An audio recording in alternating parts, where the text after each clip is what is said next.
Hello, everybody. Good evening. Welcome to the show tonight. And we have a happy show for you guys tonight because things went well last night.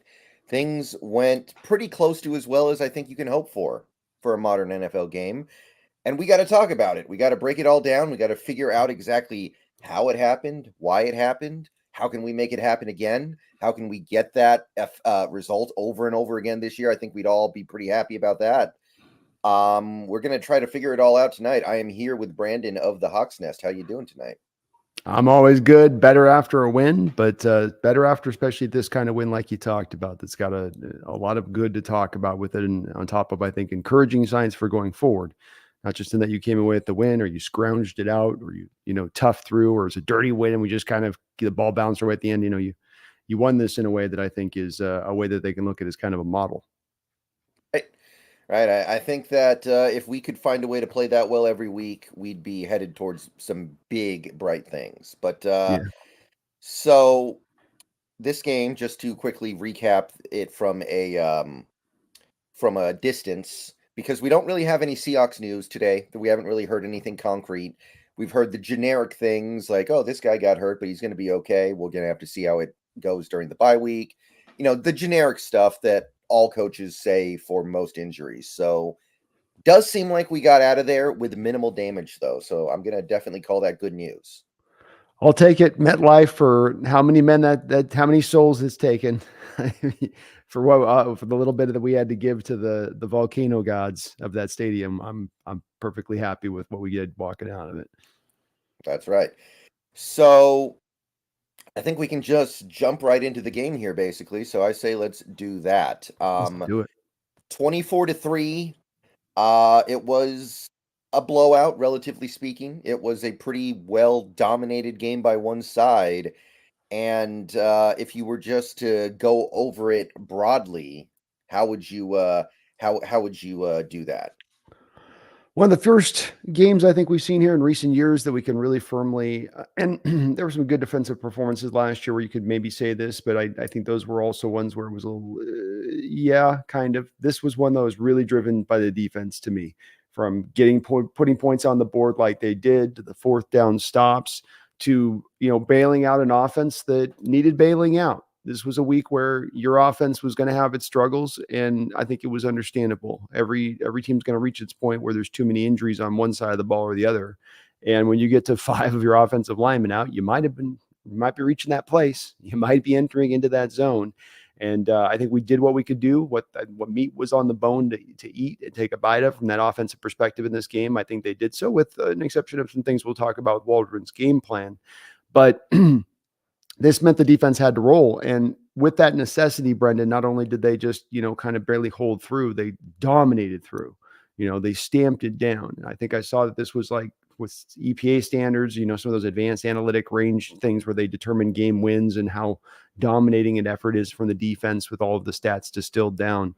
I was reading that this was right in equivalency with the 58-0, the 50 burger that you threw on the Cardinals in those back-to-back weeks against them in the Buffalo Bills back in 2012. And I would be pretty much inclined to agree with that, in my opinion. You stopped the run. You didn't allow any real big plays. You caused turnovers. You set a franchise record, or tied a franchise record with 11 sacks. I think that this kind of effort was special, and the performance was very unique. And I don't think we're ever going to get back to quite this spot of it this year, because you'd be insane to be pulling 10 sacks a game. But there's a lot within it that I think is stuff that we can tap back into. But the offense just had to kind of hang on, and the special teams did their part. But I feel like the offense really was starting to feel a little bit of that with that giant line that's got some legitimate bodies down on it. They were starting to feel a little bit of it's getting weak. The walls are getting weak, right? Little leaks Mhm. are springing, and you're seeing cracks running up the side. And you're going, uh-oh. Right. So let's start with the defense, I guess, because that's the fun part of this. That's the Yeah. part that, I mean, I said it the other night. How far down do you have to go down the list to find a player on defense who didn't play well last night? You got to go pretty far. Agreed. The effort was supreme and uniformed all the way through. It was awesome to watch. Where it's not stars driving this performance. Everybody kind of came in and had their part into it. That's how you get a dominant effort like this. So you're going to get a dominant effort to the Cleveland Browns to this level of a game. If you have a Myles Garrett just going out there and wrecking some tackle through the game, you got to have every guy on that defense, doing their part to get there. So to speak about things broadly on defense, the Giants only really did two things throughout that whole game that worked in any manner at all. The first would be the Daniel Jones runs. He had a little bit of success using his legs.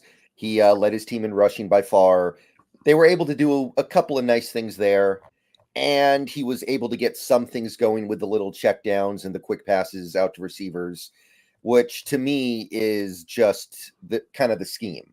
Like the scheme is allowing him to have that because we don't think he's going to be able to keep it up. He'll eventually make a mistake, and he sure did.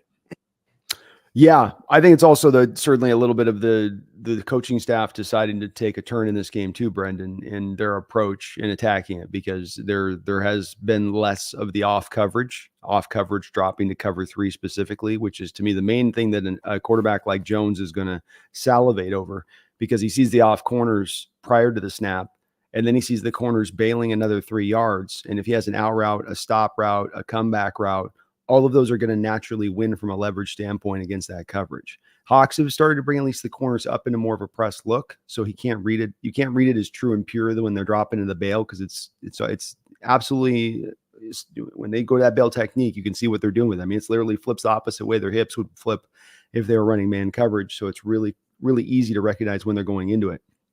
But I thought they kind of tightened some things down there, Brendon. I think that they, especially with bringing some of the blitzes like they did, they just didn't let him sit back there and have those routes kind of develop in there, and essentially let the quarterback have your defenders dropping to depth. Give them time. They'll just keep dropping to depth. That's how they're instructed. Oh, now go underneath. Now I'll hit the drag route. Now I'll hit the cross route. You didn't provide the amount of time for those routes to set up. And I think that's where I give a lot of credit this game, Brendon, back to not only the players, but the coaching staff, because I thought I'd love to hear your thoughts on this, but I felt like there was a tangible difference in their approach to how they executed this game plan versus other game plans this year.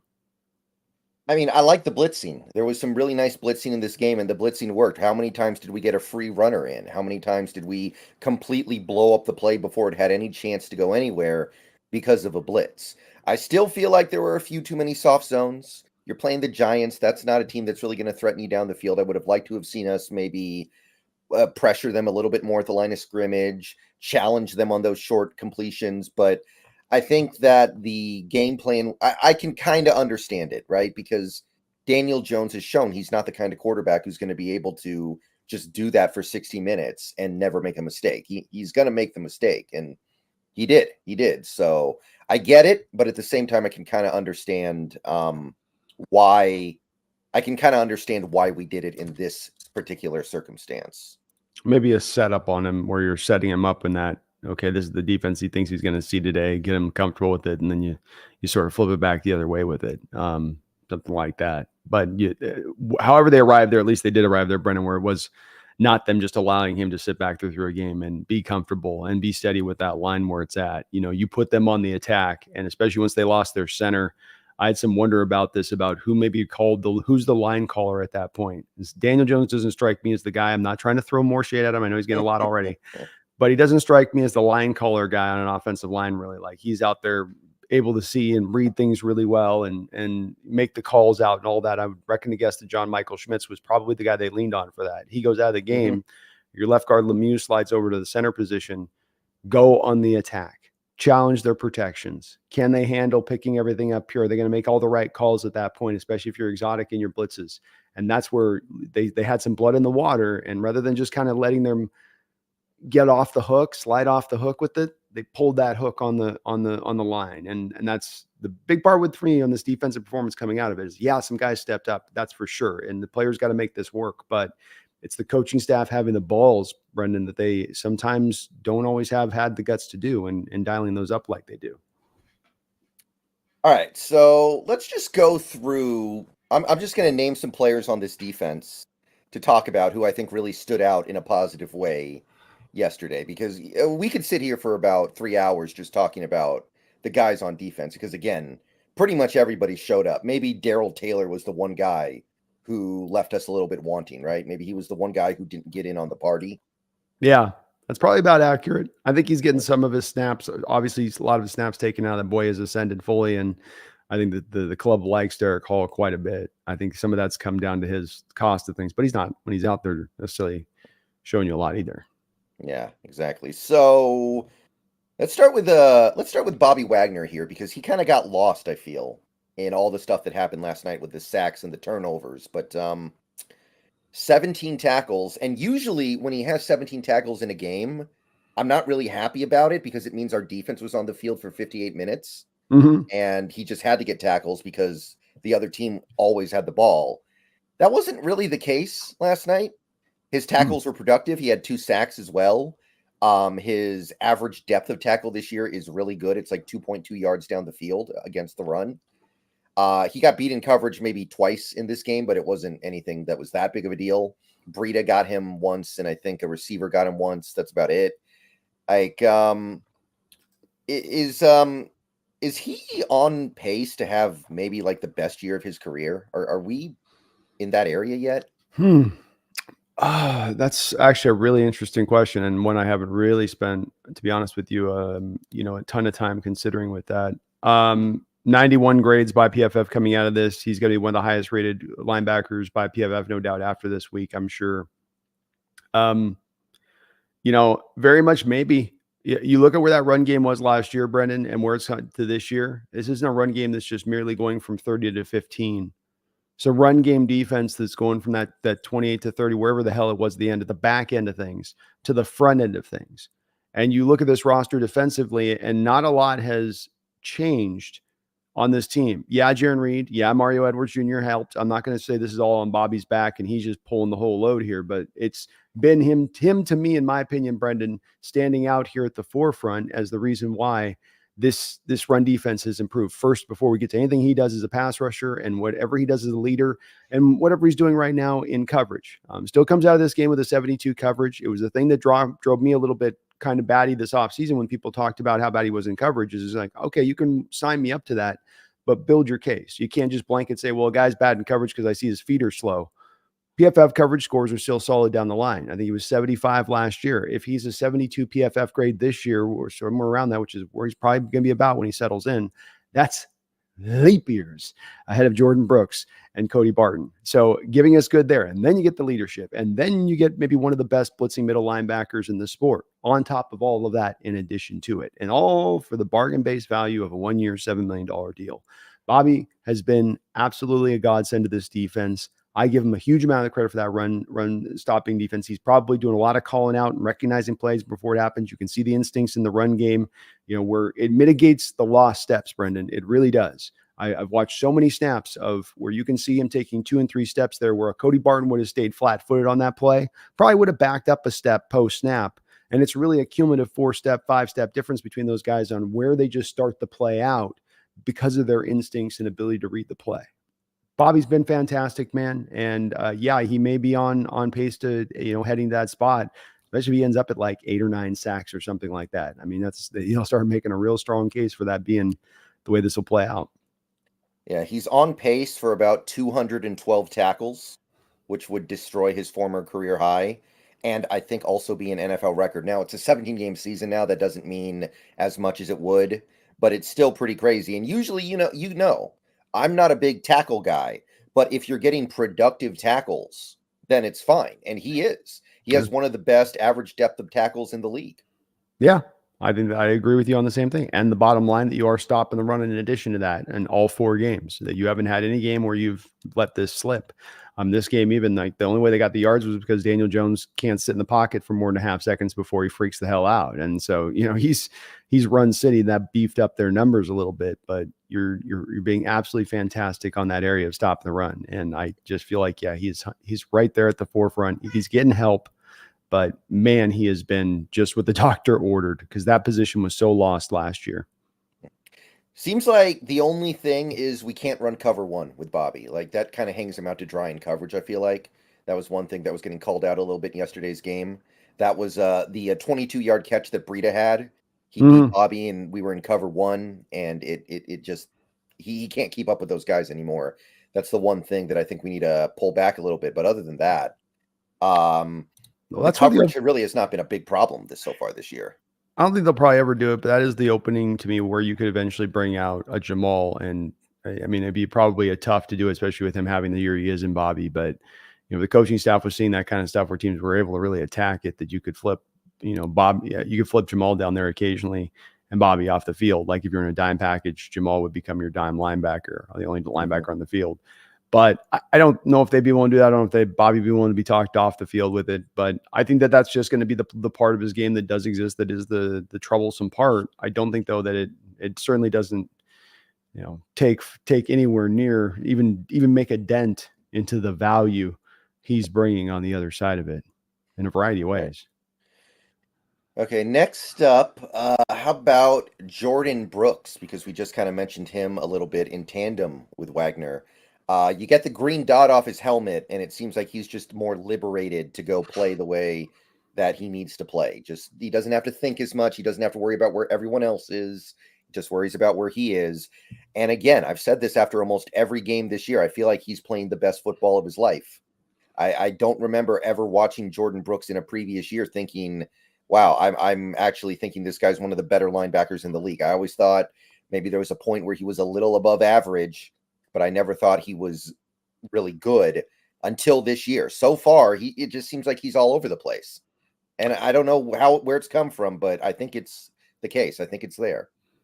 Yeah, we can absolutely, to your point on that point, to the first, moving him out of the middle linebacker spot, taking the green dot off his helmet, taking that load off of his shoulders has certainly released him. And that's, I think, right there at the forefront. The kid's developing, young kids are going to develop. That's got to be a big part of it too. But to happen after his ACL is the strange and wondrous part of this, because he shouldn't be, at looking still close to like what he looked like athletically prior to the injury. This close, this fast after is like now what, 7.5 months ago or something.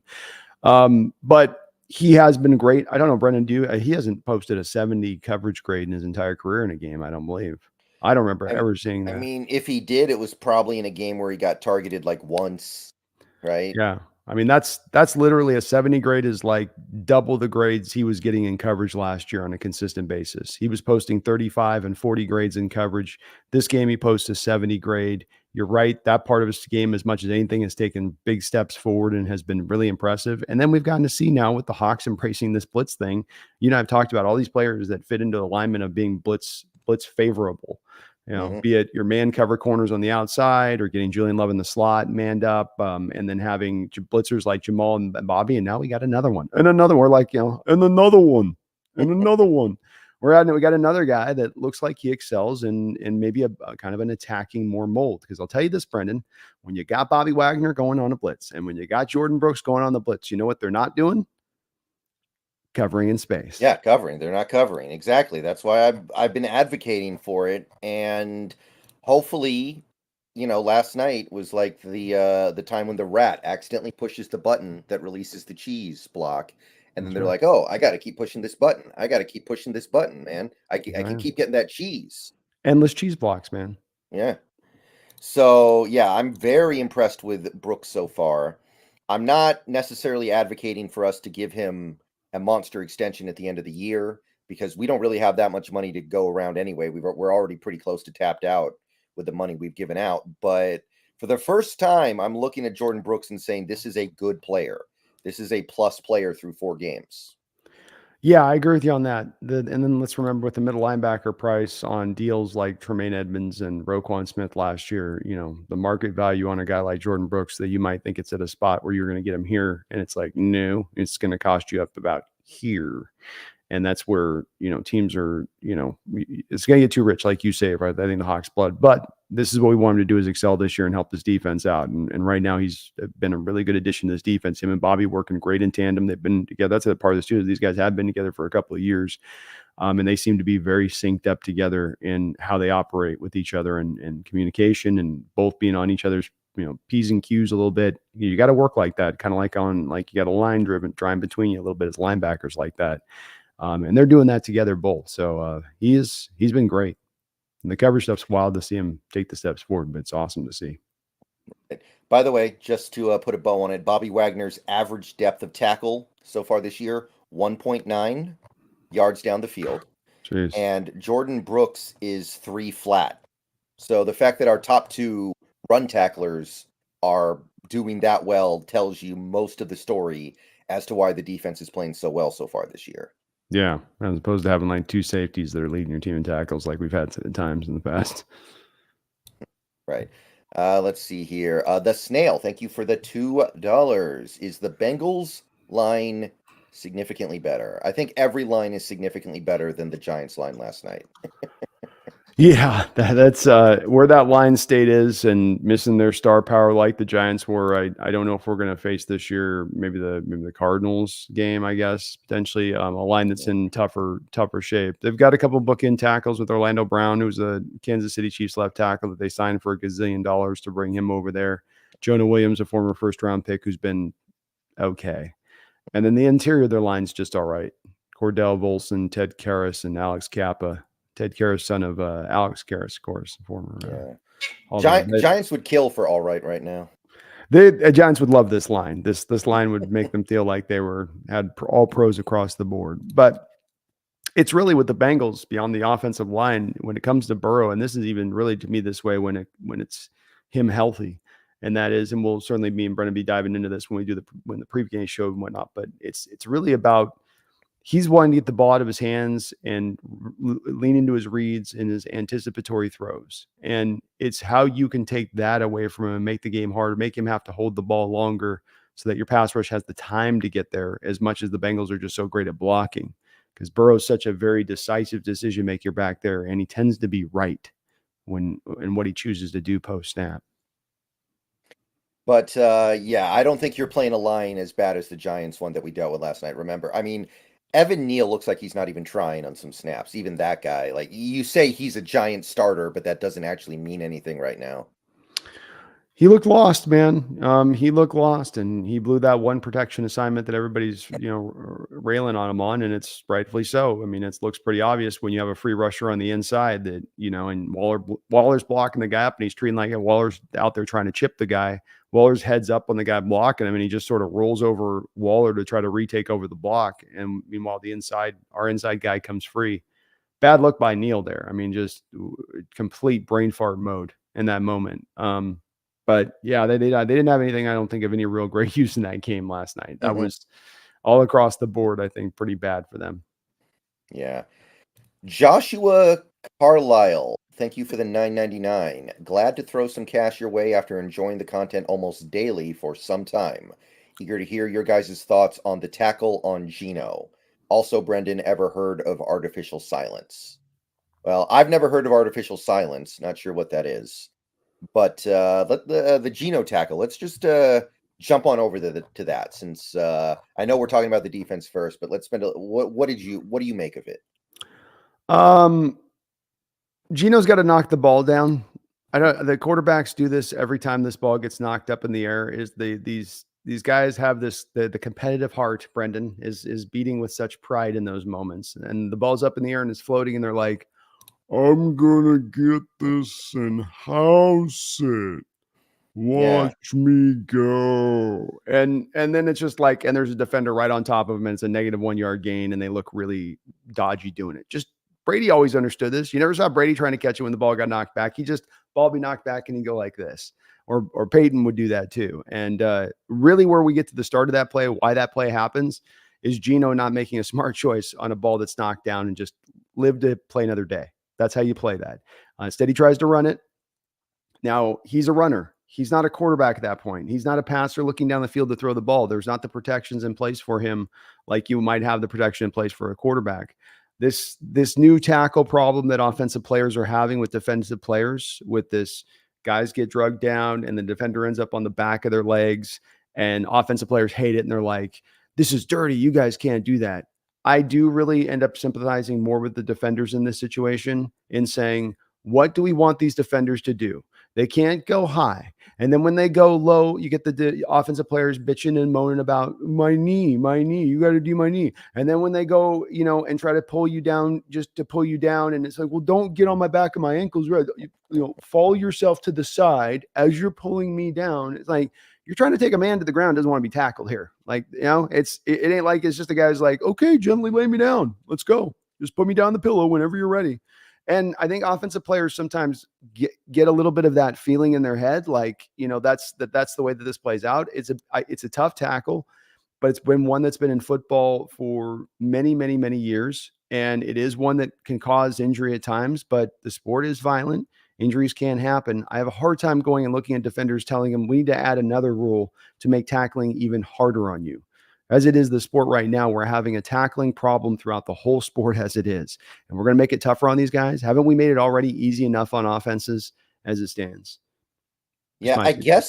guess the controversy is that it's kind of the same thing as a horse collar in the terms of the action that happens.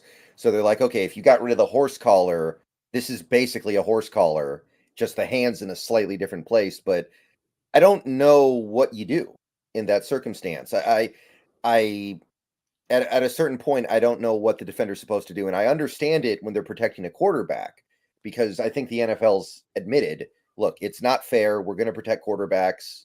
I know that there's nothing a defender can do sometimes, but too bad. Deal with it. Mm-hmm. But when you're talking about a guy who's become a runner, like Geno was on that play, I don't really know what you can do. And as I understand it, it does look like horse collar, but it is horse collars to the back of the jersey, as I understand it. It's not to the side of the jersey that the penalty gets called on. I've never seen it called to the side.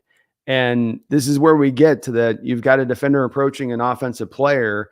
And if we're trying to put a rule in there where he can't get his hands up around there, it's like, this is what I'm going to get to this place. Like, you've got this like 6-inch strike point. You can grab a guy and take him to the ground, or otherwise it's going to be a penalty. And it's like your hands are you're trying desperately to find something you can grab. It's very likely the first thing you're going to grab is going to be some whole spot you got in there to grip.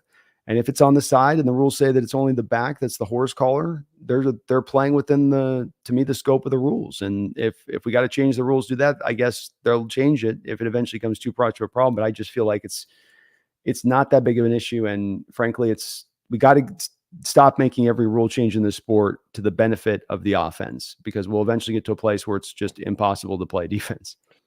Yeah, I agree with that. Like that's why I did not like it when they did the Des Bryant rule. I was like, it's already too easy to catch the ball as it is. Yeah. Like, why are we making this even easier? But yeah, the first thing you said about Geno batting the ball down, absolutely true. Some of you guys might remember the Clowney game, the Jadeveon Clowney game in San Fran or Santa Clara. Jermaine Ifedi did that, right? He picked up a fumble and turned around like he's going to take it 90 yards to the house. Yeah. And he doesn't. He fumbles immediately because he's never held a football in his life before, probably. Same thing.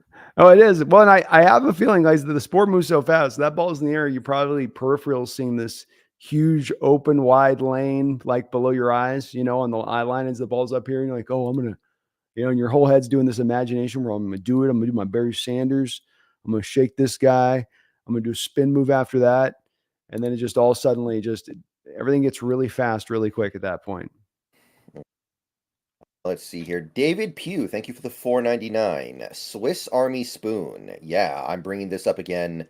SAS. We had last night on the stream, Brennan, a good number of nickname potentials. Most of them set around the spoon. I'm not going to lie to you.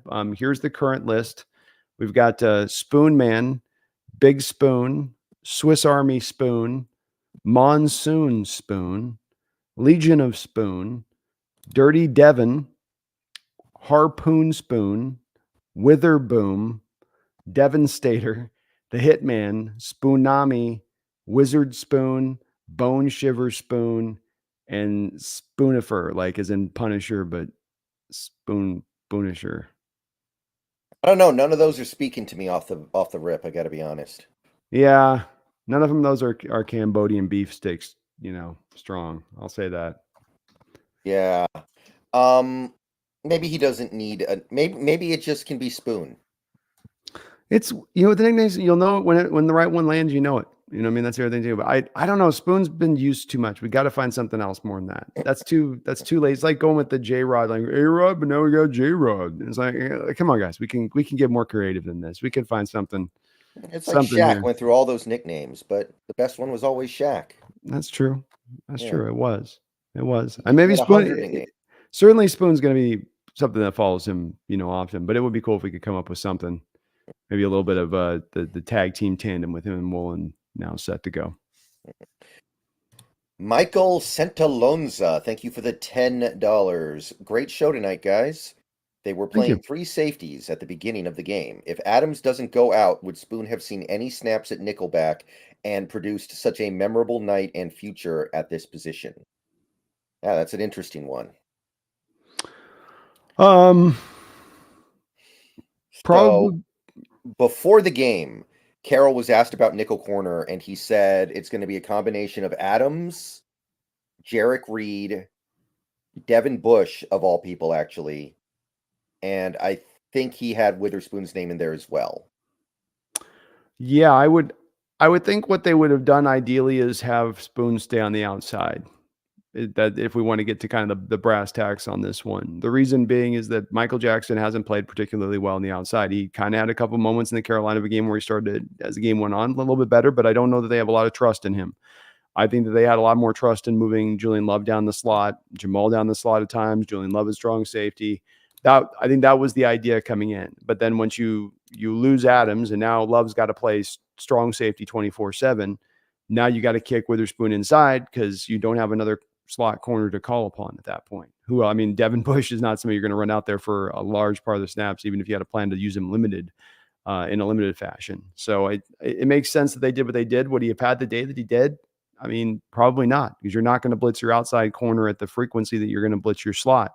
This is also, I think you got to see a real example as to why we were talking about this offseason, those folks that so very much bristled at the thought process of Witherspoon being moved into the slot. What a waste of him. What a absolute misuse. It's a mischaracteristic of justice. It's like, no, it's not. It's actually, it could be the most useful way to use him and put him in a place to be most productive. And certainly he was this last week. Doesn't mean that that's his long-term. I think long-term, Brendon, this really does settle out to where you get him on the outside. I think Julian Love will actually be better from his strong safety more down the slot. Jamal could be peppered in there as well. I think that you can still find him very useful on that outside, especially when we understand this is being done with the thought process of he starts locking down one side, Woolen starts locking down another side, and now everything gets condensed into the inside. And that's where those kind of work together in the grand scheme, in my opinion. Right. And last night, I think, should teach us a little bit. The goal is just to get as much talent as you can out there at all times. Don't worry that much about, oh, this guy's here, this guy's there. No, Witherspoon played every snap last night. Who cares where it was? He was on the field 75 times. Mm-hmm. That's all that matters.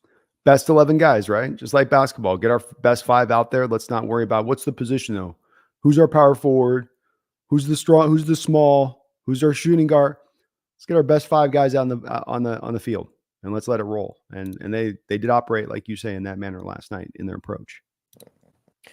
While it's on screen here, let's briefly talk about Jamal Adams, I guess, because obviously that was a gut punch. By the way, this defense endured really well. Like that could have taken the wind out of their sails. It did not at all. So good for them. But sounds like he'll be ready for the Cincinnati game. So I guess we get to do this all over again in a couple weeks, right? Yeah, you feel for the guy. I mean, it's hard because I know fans are really, there's some fans out there that are kind of their wits end with it and the amount that's happened. I understand it might seem like, well, you're just holding out hope on something that's not going to happen, but the stuff has been so random. I was trying to make a joke that I feel like maybe he slept with a voodoo priestess in his time down there at LSU or something and jilted her heart. So now she's killed a chicken and he just can't stop being injured. I don't know, man, but it's a different injury from the others. Yeah. I think you would offer the same thing in watching as much football as you've watched as well. We've seen that kind of play happen probably hundreds of times where a guy goes low. Be it a safety going on a bigger guy, be it a running back or a quarterback. That guy's bigger. I got to go low. They go low. They're a little inaccurate with where their position is, or the quarterback or ball carrier changes their legs last second. And just, it's a weird timing thing where that hard part of your knee goes right up beside the soft part of your head there, the worst part to get those concussions, and he got it Right. right down on the button. And it Mhm, sucks, man, mhm, but it's not that's not an indicative thing of him being injury prone. That's just a thing of any player on this team have that same collision with that same hit. Bobby Wagner, same hit upside his head, probably have that same kind of reaction happen. right. And at the end of the day, as I've been trying to tell people for the last couple of months here, Jamal Adams is not going anywhere. He's here for the rest of this year, and he's probably here for the rest of next year. So we may as well try to figure out ways we can make this work and think about how this is going to operate, because that first drive, Adams was looking pretty dang good. He got a couple tackles, he got the pressure on Daniel Jones on the blitz. He was doing his thing out there, and then of course it had to go like that, which is unfortunate. But I don't see how, as a Seahawks fan, you aren't thinking about, okay, a couple weeks from now we're gonna have Witherspoon on one side, Woolen on the other side. We're gonna have Julian Love down in the slot. We're gonna have Jamal Adams in the box. We're gonna have Quandre Diggs handling stuff deep. This is gonna be really exciting. Like, what's wrong with that? Like you say, he flashed in that little bit of time he was out there on the field, as opposed to seeing him out there on the field dragging his leg along, looking lost, looking like his spirit was not in it anymore. And we got the opposite of that from Jamal, even in the small part. And this guy is still a very talented safety in this league. And does he hold up in the injuries or not? We shall see. But there shouldn't be some of the people like to paint that argument where they get mad about the injury part with him. And so then they all start going, well, then it's blitz boy and he doesn't cover and he can't cover. And they start to better suit their argument. Like, let's not get it twisted on those two. Is the injury criticisms fair? Sure. Is this guy a hell of a football player than when he's on the field? Is he going to help this defense when he's on the football field versus not being on there? Are we better with him? As we get back to that concept we just talked about the best 11 players on the field, yeah, you are with him on the field. And the Hawks are going to find a role for him. And if he can stay healthy, he's going to have some impact out there and help this team out. Absolutely. Y2K, thank you for the $2. More weekly Jake Bobo blocking highlights, please. Were there any from this game? I didn't notice any on the initial watch.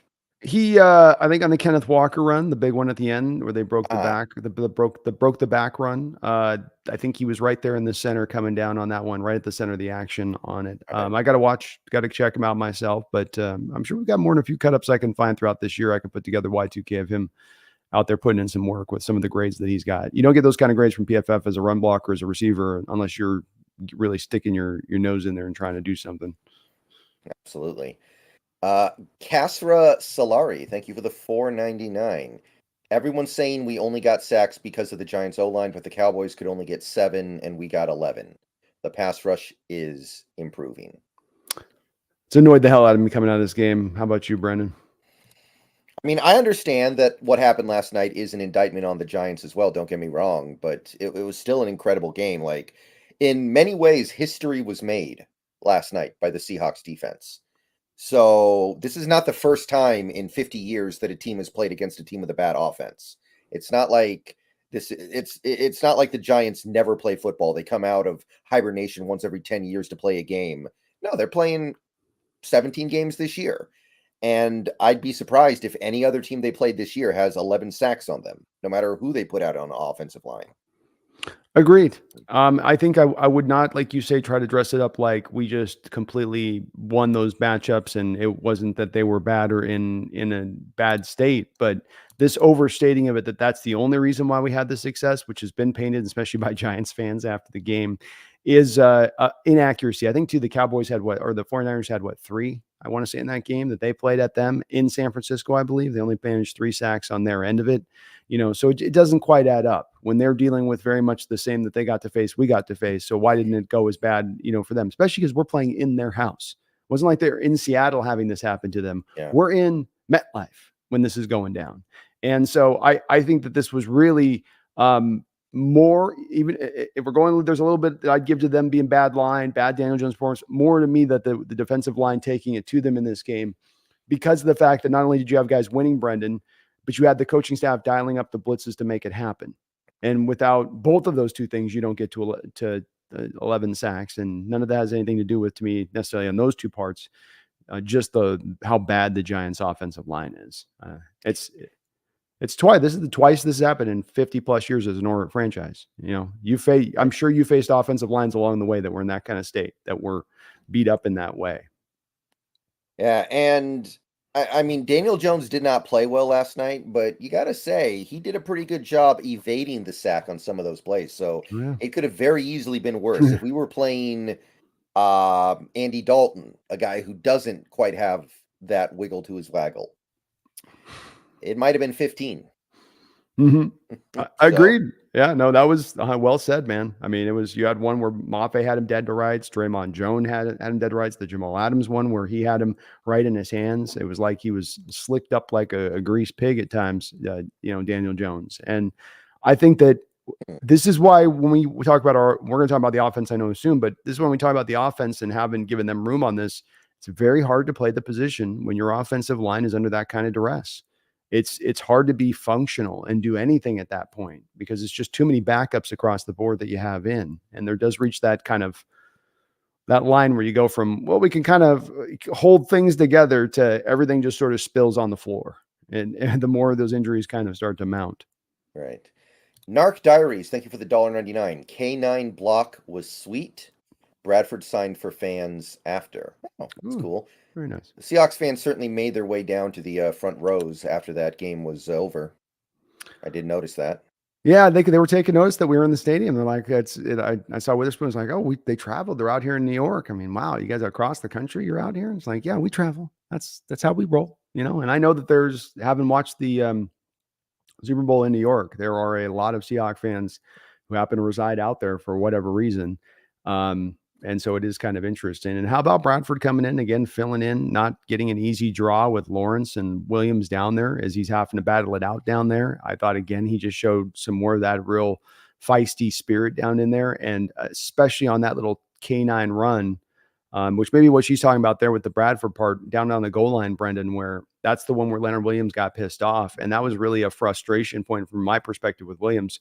He got mad because he just got his butt whipped on that rep and he didn't like it. And so, and Bradford will block to the whistle. He'll do that. That's part why I love him and do believe he's going to have a nice, bright future for us on this line. But just another snap where he's taking on a big, strong man, a former first round pick, just like he did last week, and handling business up there. When you want to run the ball, you can go right behind Bradford's side. Something to really build on there with him into the future. Yeah, this game it was really just the penalties. He had a couple penalties, but I think he's holding his own in there. He's doing well.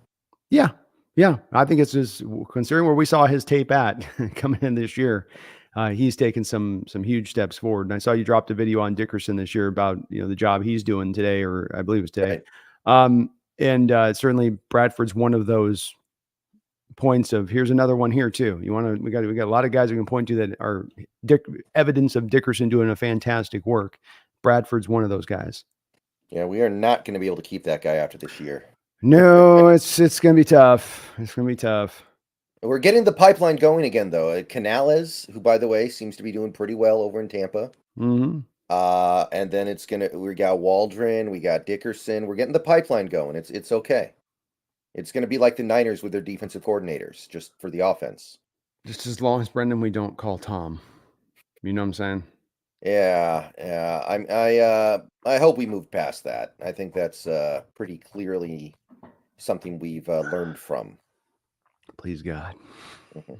Love you, Tom, but please God. Mm-hmm.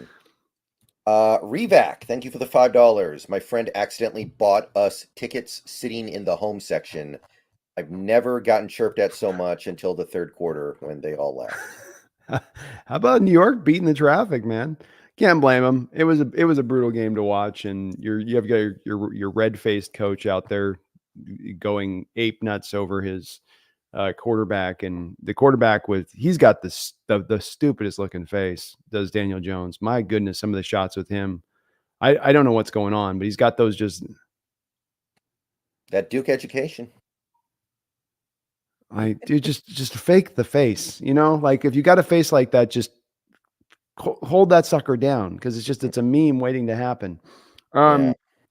But yeah, that'll happen. I remember I once thought I was going to go and do down in a San Diego Chargers game on the road back in the day, and got in there and I was like, yeah, Chargers don't care. Do they even really care? And yeah, they care. All game long, you're hearing about it on every positive play.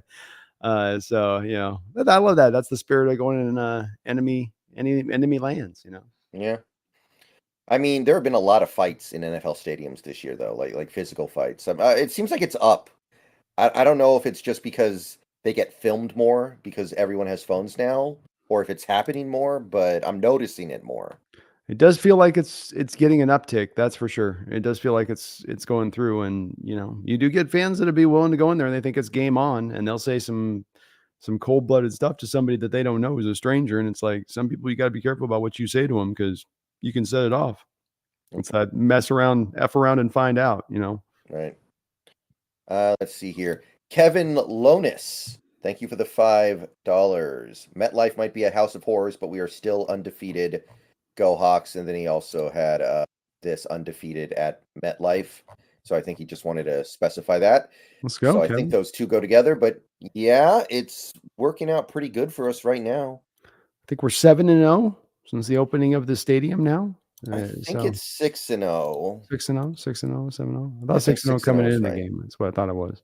But uh all being, we were really good in there. We performed really well in there, and it's been a good stadium to us indeed. So, and hey, even the injury thing with the House of Horrors that you referenced, Kevin, it wasn't even, we had Jaron goes down, I think, with the thing with that looks okay on the shin, and then you have another little thing over there. Damian Lewis twists his ankle, but nothing. It doesn't look like that was, Achilles popping or ACLs blowing. And the only one I'm worried about is Phil Haynes because he re-aggravated the calf. Mm. And sometimes when it gets re-aggravated, it comes back a lot worse, like with Mike Morris. A good example. Yeah, I think that that's definitely a worrisome one, especially because 2 weeks isn't going to get that back to right. He's probably going to need the 4 to 6 at least on that one. Yeah. So, Yeah. And, we saw with Abe Lucas too. He had the knee injury, was supposedly fine for week one, re-aggravates the knee, and boom, he's out a month. it's the way it can go. It is the way they can go. I think they try to see if they can skim through it, and then when it just becomes obvious they can't, there's like, okay, we'll pull the IR switch.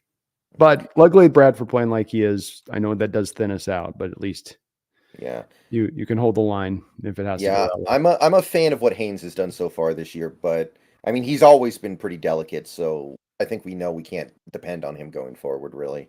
Agreed. And we can, right now with the schedule setting up like it is, you can accommodate him that time because you probably would best like him back in there for the Niners, Eagles, Cowboys, Ravens games. If you can get him in there, that'd be where you'd like to in the schedule, I think, to be at your strongest there on the line. Seahawks OG, thank you for the $4.99. Fun night, guys. Living the dream this week. Seahawks D forced 3 turnovers. Giants O got 3 points. New unit name, Death Star D. The Death Star D. I like it, man. That fits. We'll add it to the list. We'll add it to the list, brother. Thank you, Seahawks OG. Yeah, thank you. It was it was the kind of game you don't see in the modern NFL very much. They don't let that happen very often. No, they didn't. It did feel like the officials were trying to keep it from happening in the first half, but A little bit, you, a little you know, bit, yeah. I'm not making any Okay. blames, but it's a little dodgy there. That first half was a little touch and I go, think Brendan. most people here are going to agree with you. I wouldn't worry too much about saying that. I think most of them are going to side with you. Like, give me a free break. Yeah. Okay. More guys on defense. Derek Hall, PFF gave him 5 pressures, including I think 2 or 3 QB hits. So he was all over the quarterback. He created that second interception by hitting Jones as the ball got there. Kind of a breakout game for him. Definitely the best game he's played so far.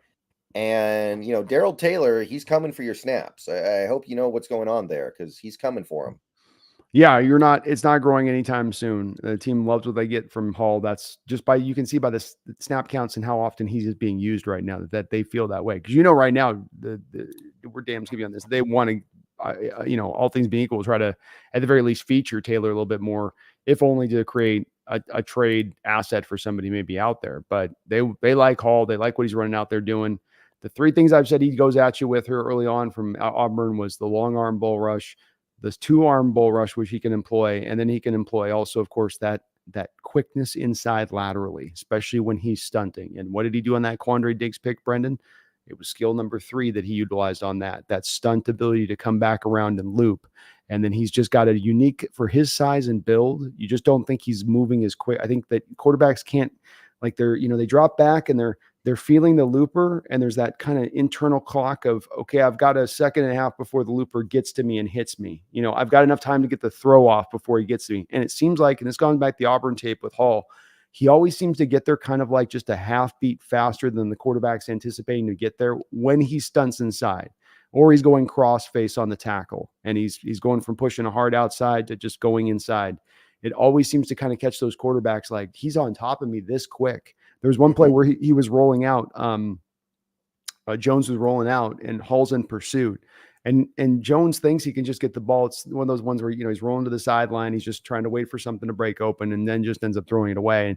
But he gets kind of clobbered a little bit by Derek Hall in that moment, because Hall was, again, just right up on top of him. He's got some kind of, I guess, a surprising quickness would be the way to put it. Right. And I'm not getting the sense he's a liability against the run. So I don't think there's much holding him back at this point. He's too strong and big. And this is where the rub comes in for Darrell Taylor, who is just not going to be able to do this because he just doesn't have the physical skill set to do it. But Hall is big, powerful, and long. And those attributes tend to lead you towards, as an edge, being pretty solid at stopping the run, especially because he gives you good effort and high motor and all that too, in addition. Let's see, who else? Let's go with Nwosu. Finally broke out. Had a game this year. He's been phenomenal against the run the whole season, but in this game he actually was getting to the quarterback. Had like probably 4 or 5 pressures in this game, 2 sacks. Nice to see him finally get off the schneid. I haven't felt like he's played bad, but some people were starting to get a little impatient with him. So good to see, obviously. Yeah, and I've been with you about that I think he's been, even at least 1 or 2 of our games, the most highest graded defender in some of these games. And I think that he's been a good complete defender for you this year. I think it's obvious that early on, and we'll see how this develops as the year goes on, but I think early on you were asking some of your defensive line and some of your edges to make sure that they really were narrowing in on the run first and foremost before getting to the pass rush a little bit at times. And I think that he's bought into that. He's gotten paid. There's a reason he is going to buy into that. But he showed you in this game, Brendon, why you paid him that money and why he's a top-notch edge out there. He's not a star guy. He's not going to be the Watt guy, Myles Garrett types. But if we just look at him as being an upper-level guy for the position, a complete player for the position, could add 3 sacks, because the Mario Edwards one, he had the first run. Another one of those plays where Daniel Jones got him dead to rights, and Jones is so weird. I don't know. It's like he gets him with those eyes, Brendon. He gets him with those googly eyes and hypnotizes them as they're going in to tackle him. Because how Boye Mafe came running at him, and Boye's got a direct path. He's like, you just run straight at him, and Jones just kind of runs right out around. It's not like Boye can't run, and then like Boye ain't got the wheels, and he just kind of runs right around him. He's got this he weird stumbled, right? Yeah, he just kind of took a weird. It wasn't even like Jones did one of these like, It was just Jones is looking at him, and he looked dead in the eye of those googly eyes. And I swear to God, it's just they start seeing the googly eyes going like this, and then he's gone. There's like, what was wrong with his eyes? What happened? But yeah, he was great. He got the 2 sacks in addition on that. He was active throughout this day, and he's going to continue to be a solid guy in this rotation of edges that we have. Julian Love, first really good game as a Seahawk, I think. Best game as a Seahawk so far. Absolutely. Yeah. Didn't notice any like big missed tackles, didn't give up a ton in coverage, made a play in the backfield. Just all around solid. That's what I thought we were going to get this year from Julian Love. I did too. You had the early collision on there in the first drive there where you're like, oh no, we've had a couple of these moments already. Is it going to be more miscommunication today? But he had an excellent game out there. Great as a tackler, great in coverage. Good job on Devon Witherspoon's pick 6 to get back up there and really get into position to make a block to free that up for a touchdown. You needed that at that moment. I don't know if your offense was going to do a whole hell of a lot more over the course of the day after that point. And him getting to get that block laid. And because I think Witherspoon was kind of starting to suck some wind about the 50-yard line. I think he was like, where's the cruise control button? Which one of these is the cruise control? It's this one. My favorite is when they do it and then it gets called back on a penalty. Oh, I know. They did the whole thing for nothing. You see them just over there. Give me the oxygen. Let's see here. Miles Adams, first career sack. He actually played pretty good today as well, I think. Or yesterday, excuse me. Pure sack, bounced right off the block, got back there as soon as Daniel tried to go out there and get mobile and scramble around. But yeah, he was good. He's been He's got some flashes this year. He's not another guy that's, probably a little bit buried on the depth chart as far as the actual snap counts he's getting versus the other guys like Draymond Jones out there that you have. But he's had a couple moments where he's flashed in pressures. The Carolina game, he had a couple of them. And so good step forward for him, a guy that both you and me have liked for a while. I thought maybe this is a guy as a potential who could step forward like that. And again, to put it in, the guys got to fit into roles. You'll have your star power guys, you'll have your superstar guys, but then you have your guys that are just really solid on your team. And part of laying that whole foundation for what makes a team a true contender, you need guys like this if they can kind of ascend to that role. But he's not yet gotten there to where I thought he could quite get to with Miles, but right. Did think he played solidly in this game. Yeah. Played well enough to earn 20 or so snaps a game going forward, I think. I would think. And I think especially with Jaron Reed and them probably trying to manage this groin situation he's dealing with. I know he's doing some zero tech, but I think he's doing some stuff at times too, out on the, on the edge. So you can mix him in there. And Adams has got enough size to where you can have him at times, I think, run. It's technically a one tech. It's not a zero tech. So, I think Adams can run some of that one tech occasionally in there, but, he was good in this game, and he's been okay. He's been okay this year so far. He hasn't been bad or disappointing, but he's been solid. Yeah. And finally, I think we got to go to the player of the game. I think we got to go to the man of the hour here. We got to talk about Devon Witherspoon. And I remember this offseason, people would talk about Witherspoon being a great tackler and great in run support. And there were some people who would say, like, I don't want to hear about what a cornerback can do with tackling and run support. That stuff is meaningless. That's like trying to figure out which quarterback is the best kicker. It doesn't matter. I hope those people are figuring out it matters a lot, because that guy might be the best tackler on the team right now. And the way he plays, it looks like he's playing a different sport in that regard than everybody else on this defense, I feel like. He's as good a tackler as you're going to find at the cornerback position, to your point. And how's the saying go? It's not the size of the dog, it's the size of the fight in the dog, something like that. Mm-hmm. And that is very much, when it comes to football, a true thing. Does it help to sometimes be monstrous size and just bigger than everybody else? Sure. But that doesn't just mean that that's the only way for a guy to win, or that's the only way to find guys and go out there and be dominant in certain physical aspects of this game. And Witherspoon brings a physicality to the position that you don't normally get. Corners tackling now become more important than ever. I mean, the de jour route in taken out of the McVay scheme, and what McVay did is he wanted those 6-foot wide receivers with a little bit of heft to them, so he could bring them in on motion pre-snap, have them go and take out a defensive end. And you don't lay the block for long, right? Those receivers aren't going to hold up there for 3 or 4 seconds. They just come down, and it's just a quick bang block. And you go to the outside on that play with the running game. It's a pitch play or it's an outside zone. And it's with a fast back normally, so that by the time the defensive end recovers, he's out of the play. By the timing of the play, he's been neutralized. So now what does this leave? This then leaves the corner on the edge, one-on-one on the back. And so offensive systems are trying to build themselves to create those situations, because they're going to trust that their back can break that tackle. And if he does, and you've created the numbers game to one side of the field with your blocking setups, he's gone. It's a house run, or it's a 40, 50-yard run. And so having a corner can come up and be a sure tackler with that.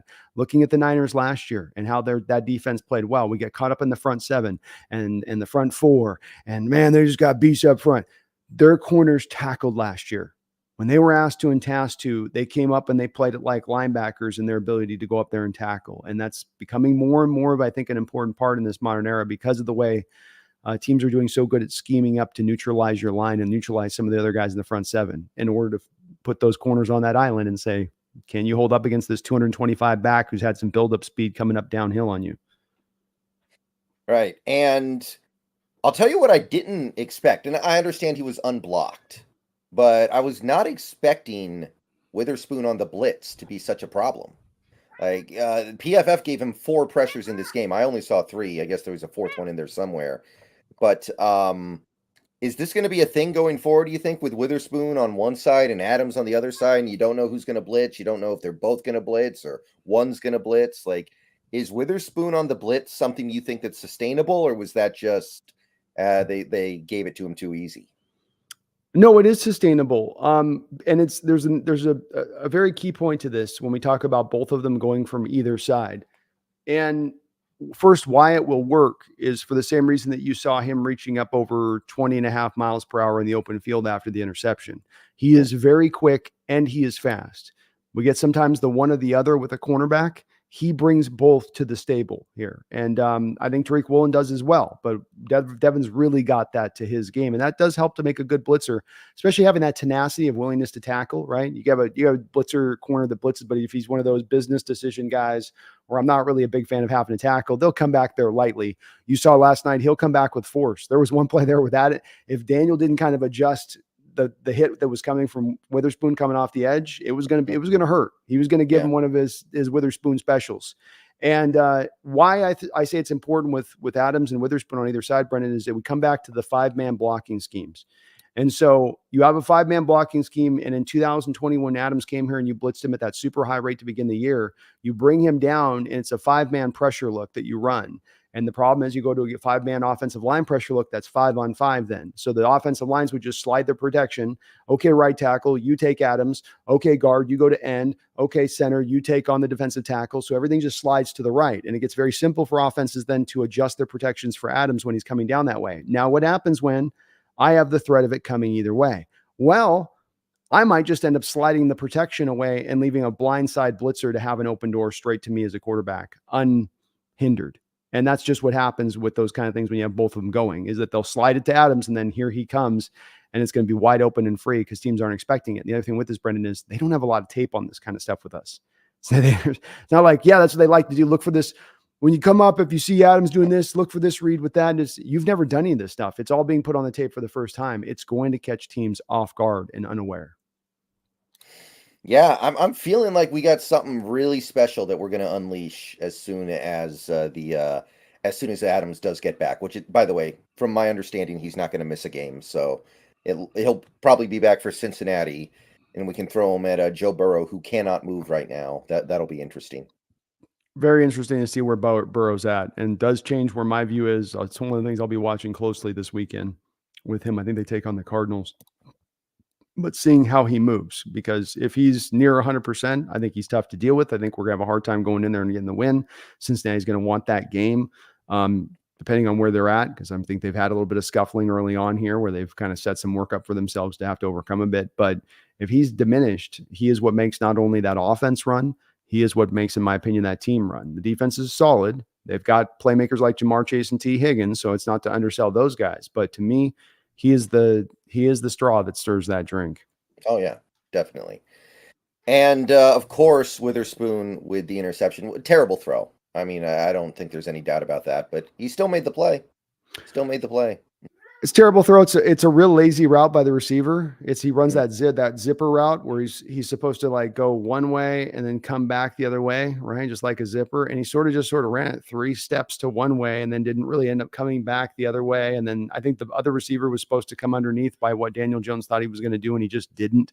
But this is what happens, Brendon, why I hammer on this and why we've talked about this so much. And I sometimes become probably a little bit annoyingly obsessed with this. The reason I've hammered the blitz stuff so often is for the results you got in this game, because this kind of game, this kind of door to this game being opened up has been waiting to happen for a very long time. There's a book on the Seahawks and the way they play defense, especially when they lean into their soft zone defenses and how to beat that. There isn't a book on this.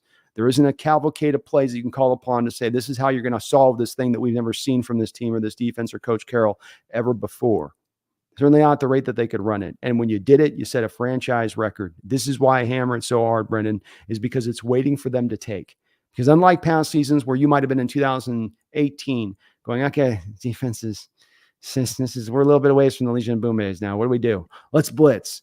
You could have said that, but you still had off-cover zone corners on the outside. You had safeties that weren't built to blitz. You had only Bobby that was probably really a good top-notch blitzer. KJ Wright was not anything special when it came to blitzing. So you just didn't have the personnel. You could have said that. You could have said, how about we try this? And they could have tried it, but it didn't mean you had the personnel in place in order to execute it and be successful with it. Now you do. Now you're stocked to the gills across the board with that kind of talent to make this happen. It's right there. Now they just have to complete the process, Brendon, just complete the process, like completing the Des Bryant catch, just complete it all the way through. Roll with that ball in your crate of that ball in your hands, roll to the back of the end zone. Because I feel like, and I'd love to hear if you feel the same way, that if they will lean in like that, like did this last week, and you can't maybe run into the propensity you ran this week moving forward, but if they something more nearer to that than where it's been, I think this defense can find a new top end to it this year from where we thought they were at the start of the year, or what we thought their top end could be, based on where the talent was, how young they were, and of course also how not particularly good they were the prior season. Yeah, I mean, if we don't, I feel like I've already seen this episode before, right? I've seen how this ends. I've seen how this show ends. I already know Yeah. the ending. Let me watch a different show at least. I don't see Yeah. how anybody could be against that. I would certainly applaud them even if it didn't work. I really would, and I fully commit to that. If it didn't work and you come to find this left too many holes in the back end, we just get a guy better in our zones this next offseason. But at least it'd be a try of a thing that you've not yet really ever fully tried, and not to the degree and the way you could do it now. The 2020 year was just, it was an unimaginative way of blitzing Jamal Adams. It was, hey, we got Jamal, let's just blitz him every time off the edge every single time. That's not what we're talking about here, And what I love tonight, and what last point is, Brendon, what they did in those blitzes is not just making him those 5-man blitzes to Nowheresville, bringing the 6th and the 7th extra guy, overwhelming the protections, getting yourself in a position to have a free rusher who was going to be unblocked coming right for Daniel Jones. And then what you get on the back of all this, Brendon, you talk about that play there at the goal line. Why that then happens where Daniel Jones' clock at that point is jumpy and sped on up because of all the damage you've done with those blitzes. There is a build-up effect of that over the course of a game, where by the end of the game, this is the term we say when quarterbacks are seeing ghosts, getting jumpy in the pocket, feeling pressure that's not there. That's what you start to get, and those themselves can cause interceptions without you even doing anything at that point. Just you've got him confused and rattled and in his head, and it's a place that we don't put enough quarterbacks here in Seattle with our defense in recent years. Yeah, I pretty much agree with all that. I can't really think of anything to say about any of that except there's a potentially something really special going on here if we can just tap into it more often than just last night. Absolutely. Let's see here. Pretentious Cameron, thank you for the member message for 21 months. Go Hawks, love the show. Thank you, Pretentious Cameron. Go Hawks, Cameron. Y2K, thank you for the $2. The Withering Spoon. The most dangerous enemy in Minecraft is called the Wither. Okay. So if you go with something with that, you're going to appeal to the Zoomers. The Zoomers are going to be all over that. All right. Well, we'll add Withering Spoon. I'm going to run a poll on this eventually. So I still agree with Brendon. We don't have a Cambodian beef stick option like we did with Zach Charbonnet yet. Like we don't have one that's just a home run quite yet. But Withering Spoon's pretty good. Y2K. I'll add this to the list. We're going someplace. We're getting there. We're getting there. We're making progress. Narc Diaries, thank you for the $1.99. Hitter Spoon, my dad hearted it and heard it and liked it. Hitter Spoon. Okay. I'll heading put it on in the right list. direction. Yeah, that's an improvement. We got some good options here. Let's see here. We got a couple. We got this one as well. Chris Cam, thank you for the $2. Devon is a glitch in the Matrix. There is no spoon. I kind of like where it's going, but I don't know what the actual nickname is. Like we've already had the Matrix with Sean Marion. You can't steal somebody else's nickname. Yeah, we're on the case here though, Chris. You guys, we're getting close. It's one of those we'll know it when we hear it for sure, but we're sort of getting down the line, I think. Yeah. And the Snail, thank you for the $2. I like Spoon. My concern is his size, the way he hits. Yeah, that's why they're going to go to flag football eventually, right? Because here we have a player who tackles really well, hits hard, and instead of just being thrilled about it and being excited about it, everyone's like, oh, he's going to get hurt. He's going to get hurt. And that's why we're going to go to flag football eventually, isn't it? Maybe. I mean, the NFL would probably not mind that if they could get the fans to buy into it. But yeah, he's a little bit smaller guy. The hitting is a thing you might worry a little bit about. But I think that this is part of when you drafted him, you knew this is what you're getting, and you're not going to tone that down in him. Coach Carroll says that he picks his spots, and I would tend to believe that. And say that sits in line with what I've seen so far. He's not just out there trying to the death shots at every single turn. He is picking the moments to do it. But that is who he is as a player. It'd be like getting Cam Chancellor and being like, Cam, this is going to eventually, if you guys think about it, what is that neck injury that Cam had? Did that come by the violence of the amount of hits that he had? And Cam Chancellor had his career cut kind of short, didn't he, by that neck injury? And so even Cam Chancellor, this man that looks like the Terminator on the football field, who's 6'4" and 235, 240, his size didn't prevent him as a hard hitter from being, any healthier. And you want to get some hard hitters on the field. You'd like to have some guys that can punish guys out in the field. It is nice to add that to defense. I know even in this modern age of finesse ball and lack of physicality, but I think that you just got to say this is the risk that we knew we were taking when we drafted him, Snail, to me. And it is a concern. It's a valid concern, but it's one that you just say, hey, what he will bring with those hits and the juice he'll give to this defense and potentially the big plays that he can cause, worthwhile for us to do. And it's to get the most out of him as a player as well. But at the end of the day, he's got to play the way he plays. I think you do have to live with the results a little bit on something like this, just like you do with Jamal Adams. He plays a little crazy, but I think you got to let him hunt and live with the results. That's how I feel about it. Agreed. Yeah. It's a violent sport. It's going to do that from time to time. Okay. I think that kind of closes the book on the defense, but everybody played well pretty much. We could talk about Draymond. We could talk about Woolen, Diggs, Jaron Reed. Even Mike Jackson played pretty good. No real big problems there. So, I mean, we could sit here all day and talk about the way these guys on defense are playing, but we got to move on at some point. So suffice to say, it was a full team effort. Absolutely. One of the better ones we've seen in years here. So let's flip on over to the offense here. This is where things get a little more mixed, I would say.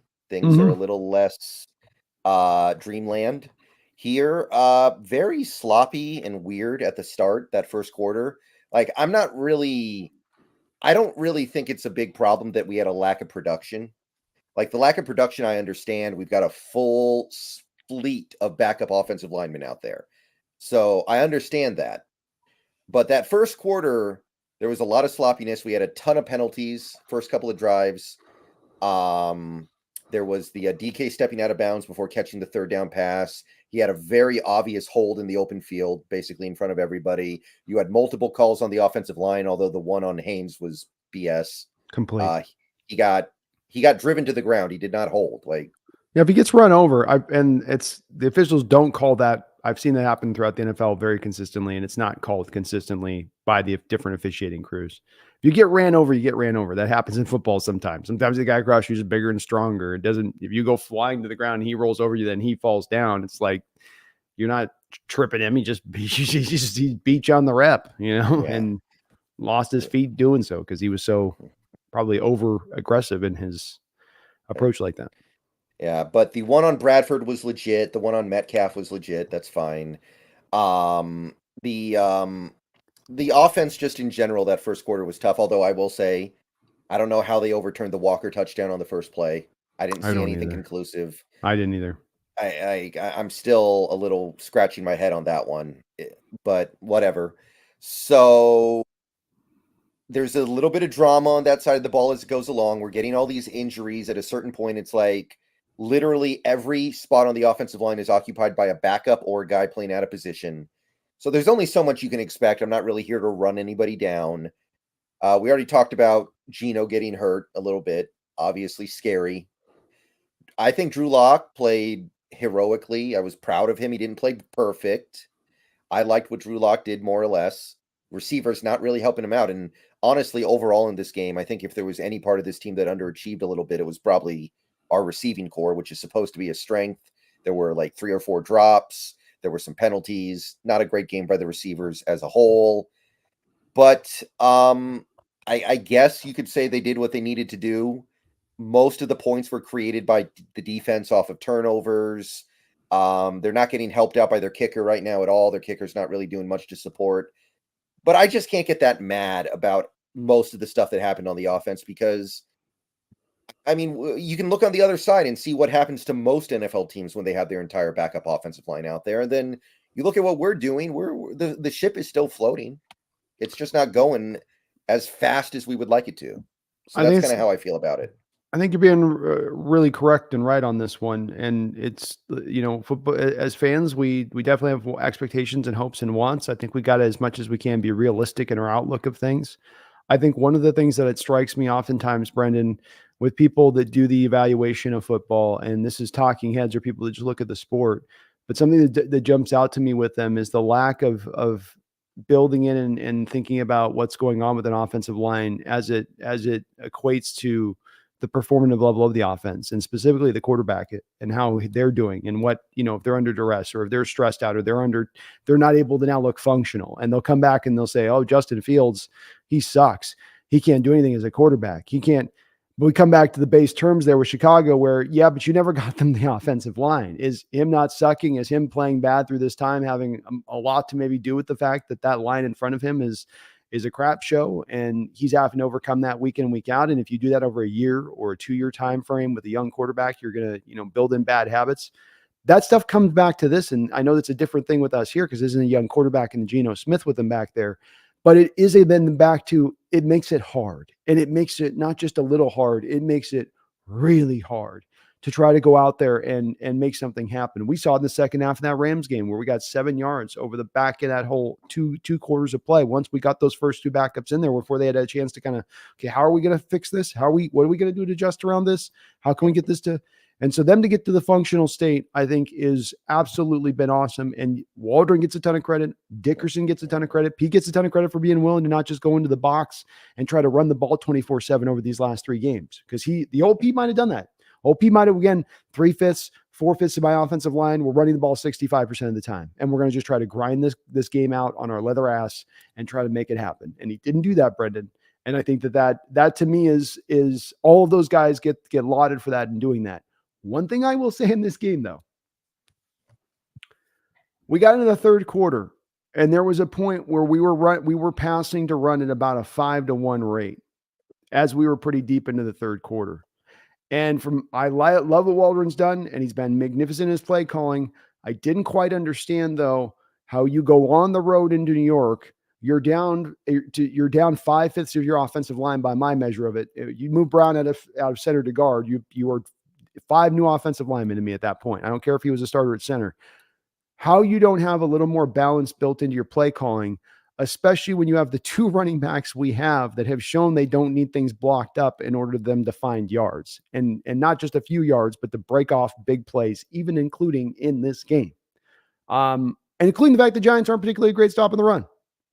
I wasn't really understanding.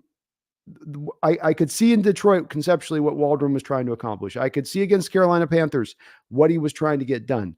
I couldn't quite see as much in this game what the plan was here offensively. Way too much passing at times and not enough of going back to the run. And it didn't need to be so one-dimensional, in my opinion.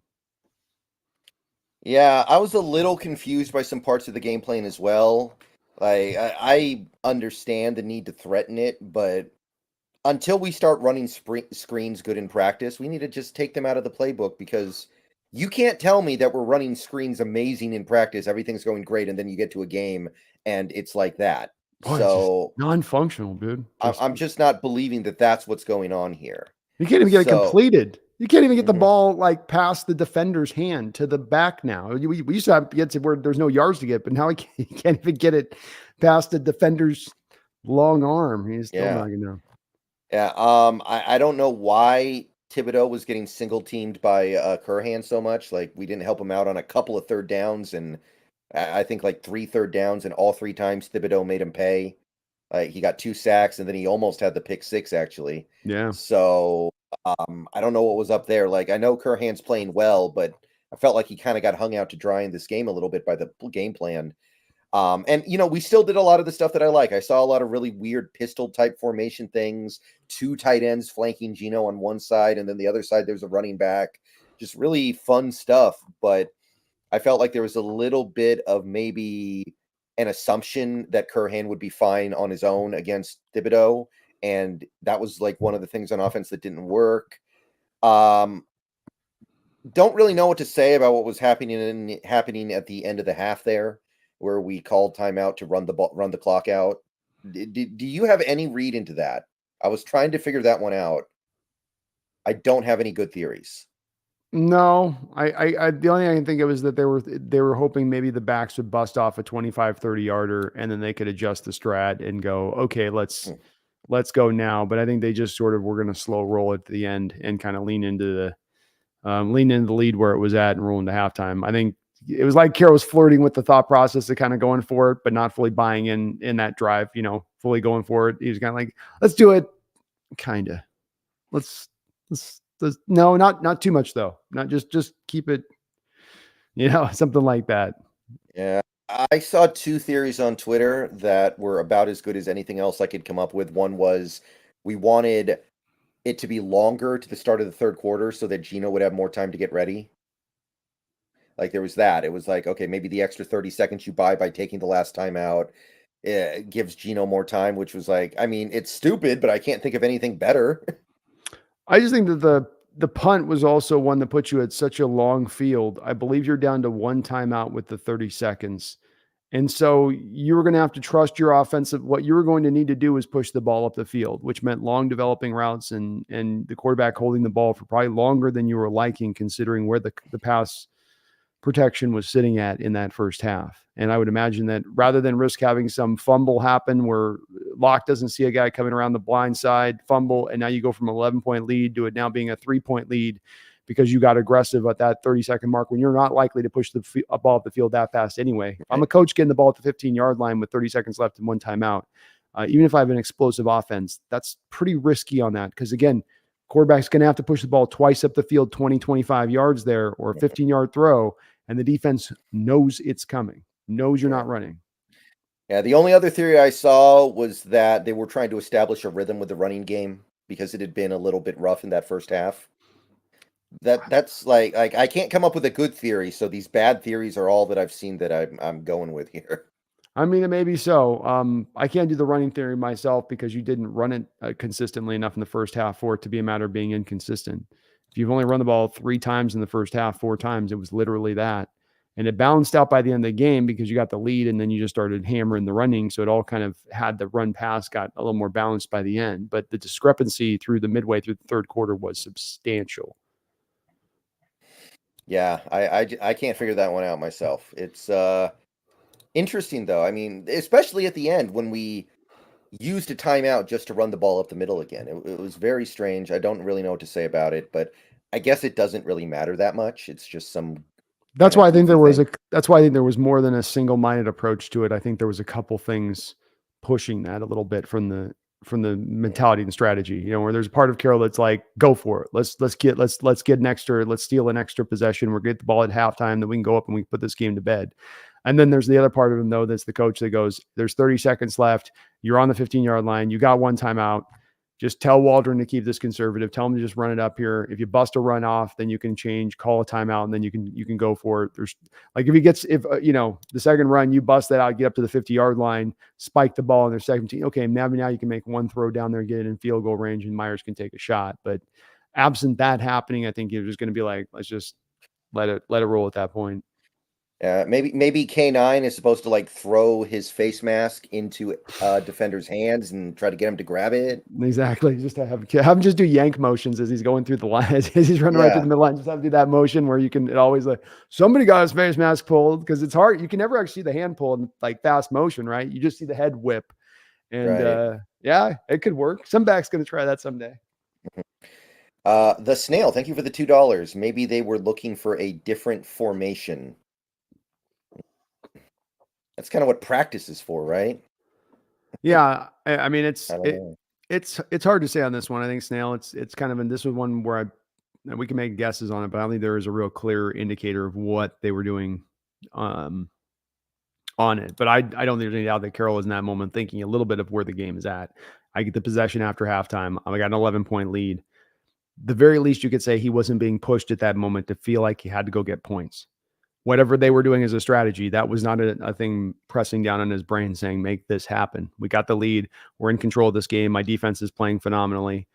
And Carroll already, when his defense is playing bad, we know he likes to lean and try to trust his defense, even if they're not necessarily doing well, because he's a defensive guy. He always will. But when they're especially playing good, he's most certainly going to lean into that. Daniel Bailey, thank you for the $4.99. Have you seen our defense against screens? I'm sure our screens are going very well in practice. Also, I heard Big Spoon Energy. I liked that one. Big So Spoon far energy. this year, the defense against screens has been okay, I think. I don't think we've gotten hit yet with it. I can't remember. Can you remember a time? I Not really. we might have to wait till we're playing Niners type team, something like that. The team that really does lean on it, because I don't think Rams have been okay with it, but I don't think that they've done it as much this year. Lions, yeah, Lions have somebody to do it. They've got there with Amon. So, but I think we've done it well. We've defended it really well. And Yeah. I've got to be honest with you, as I think about it, Brendon, I mean, it does kind of feel like league wide. If I go through highlights in my mind of other teams in the league, maybe absent like the Dolphins, there's not a lot of teams out there running a lot of successful screen passes anymore, right? Like, I mean, we kind of have seen the silent death of the traditional screen game to the running back. I mean, we don't see that anymore at all, do we? Well, you see it a little bit, but not anywhere like we saw it 10, 20 years ago, where the quarterback Yeah. drops back, you free release the defensive line into his face, he loops it over the top of the line to the running back, and the running back, gets on his way with all of his blockers out. What they say, he's got a convoy out front. You never hear him say that he's got a convoy out front, and it's because you never see those plays run. I wonder why. I've thought it's because the defensive lineman gotten bigger, but I think it's kind of an issue you see everywhere in the league a little bit now. Yeah, the league's getting boring, right? We're getting rid of the deep balls. Most teams don't run Uh, deep ball offenses anymore that much, and getting rid of the screens. It's like when every single player to enter the NBA had the exact same jump shot in the last 10 years after, all the uniqueness is getting ironed out. Now soon every NFL offense is going to look the same.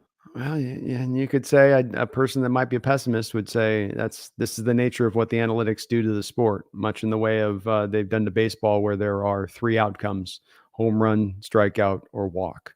And that is and the approach of the plate that hitters take, and that you're seeing maybe something as kind of an equivalency being wrought out on the football field. Yeah, Big Spoon Energy.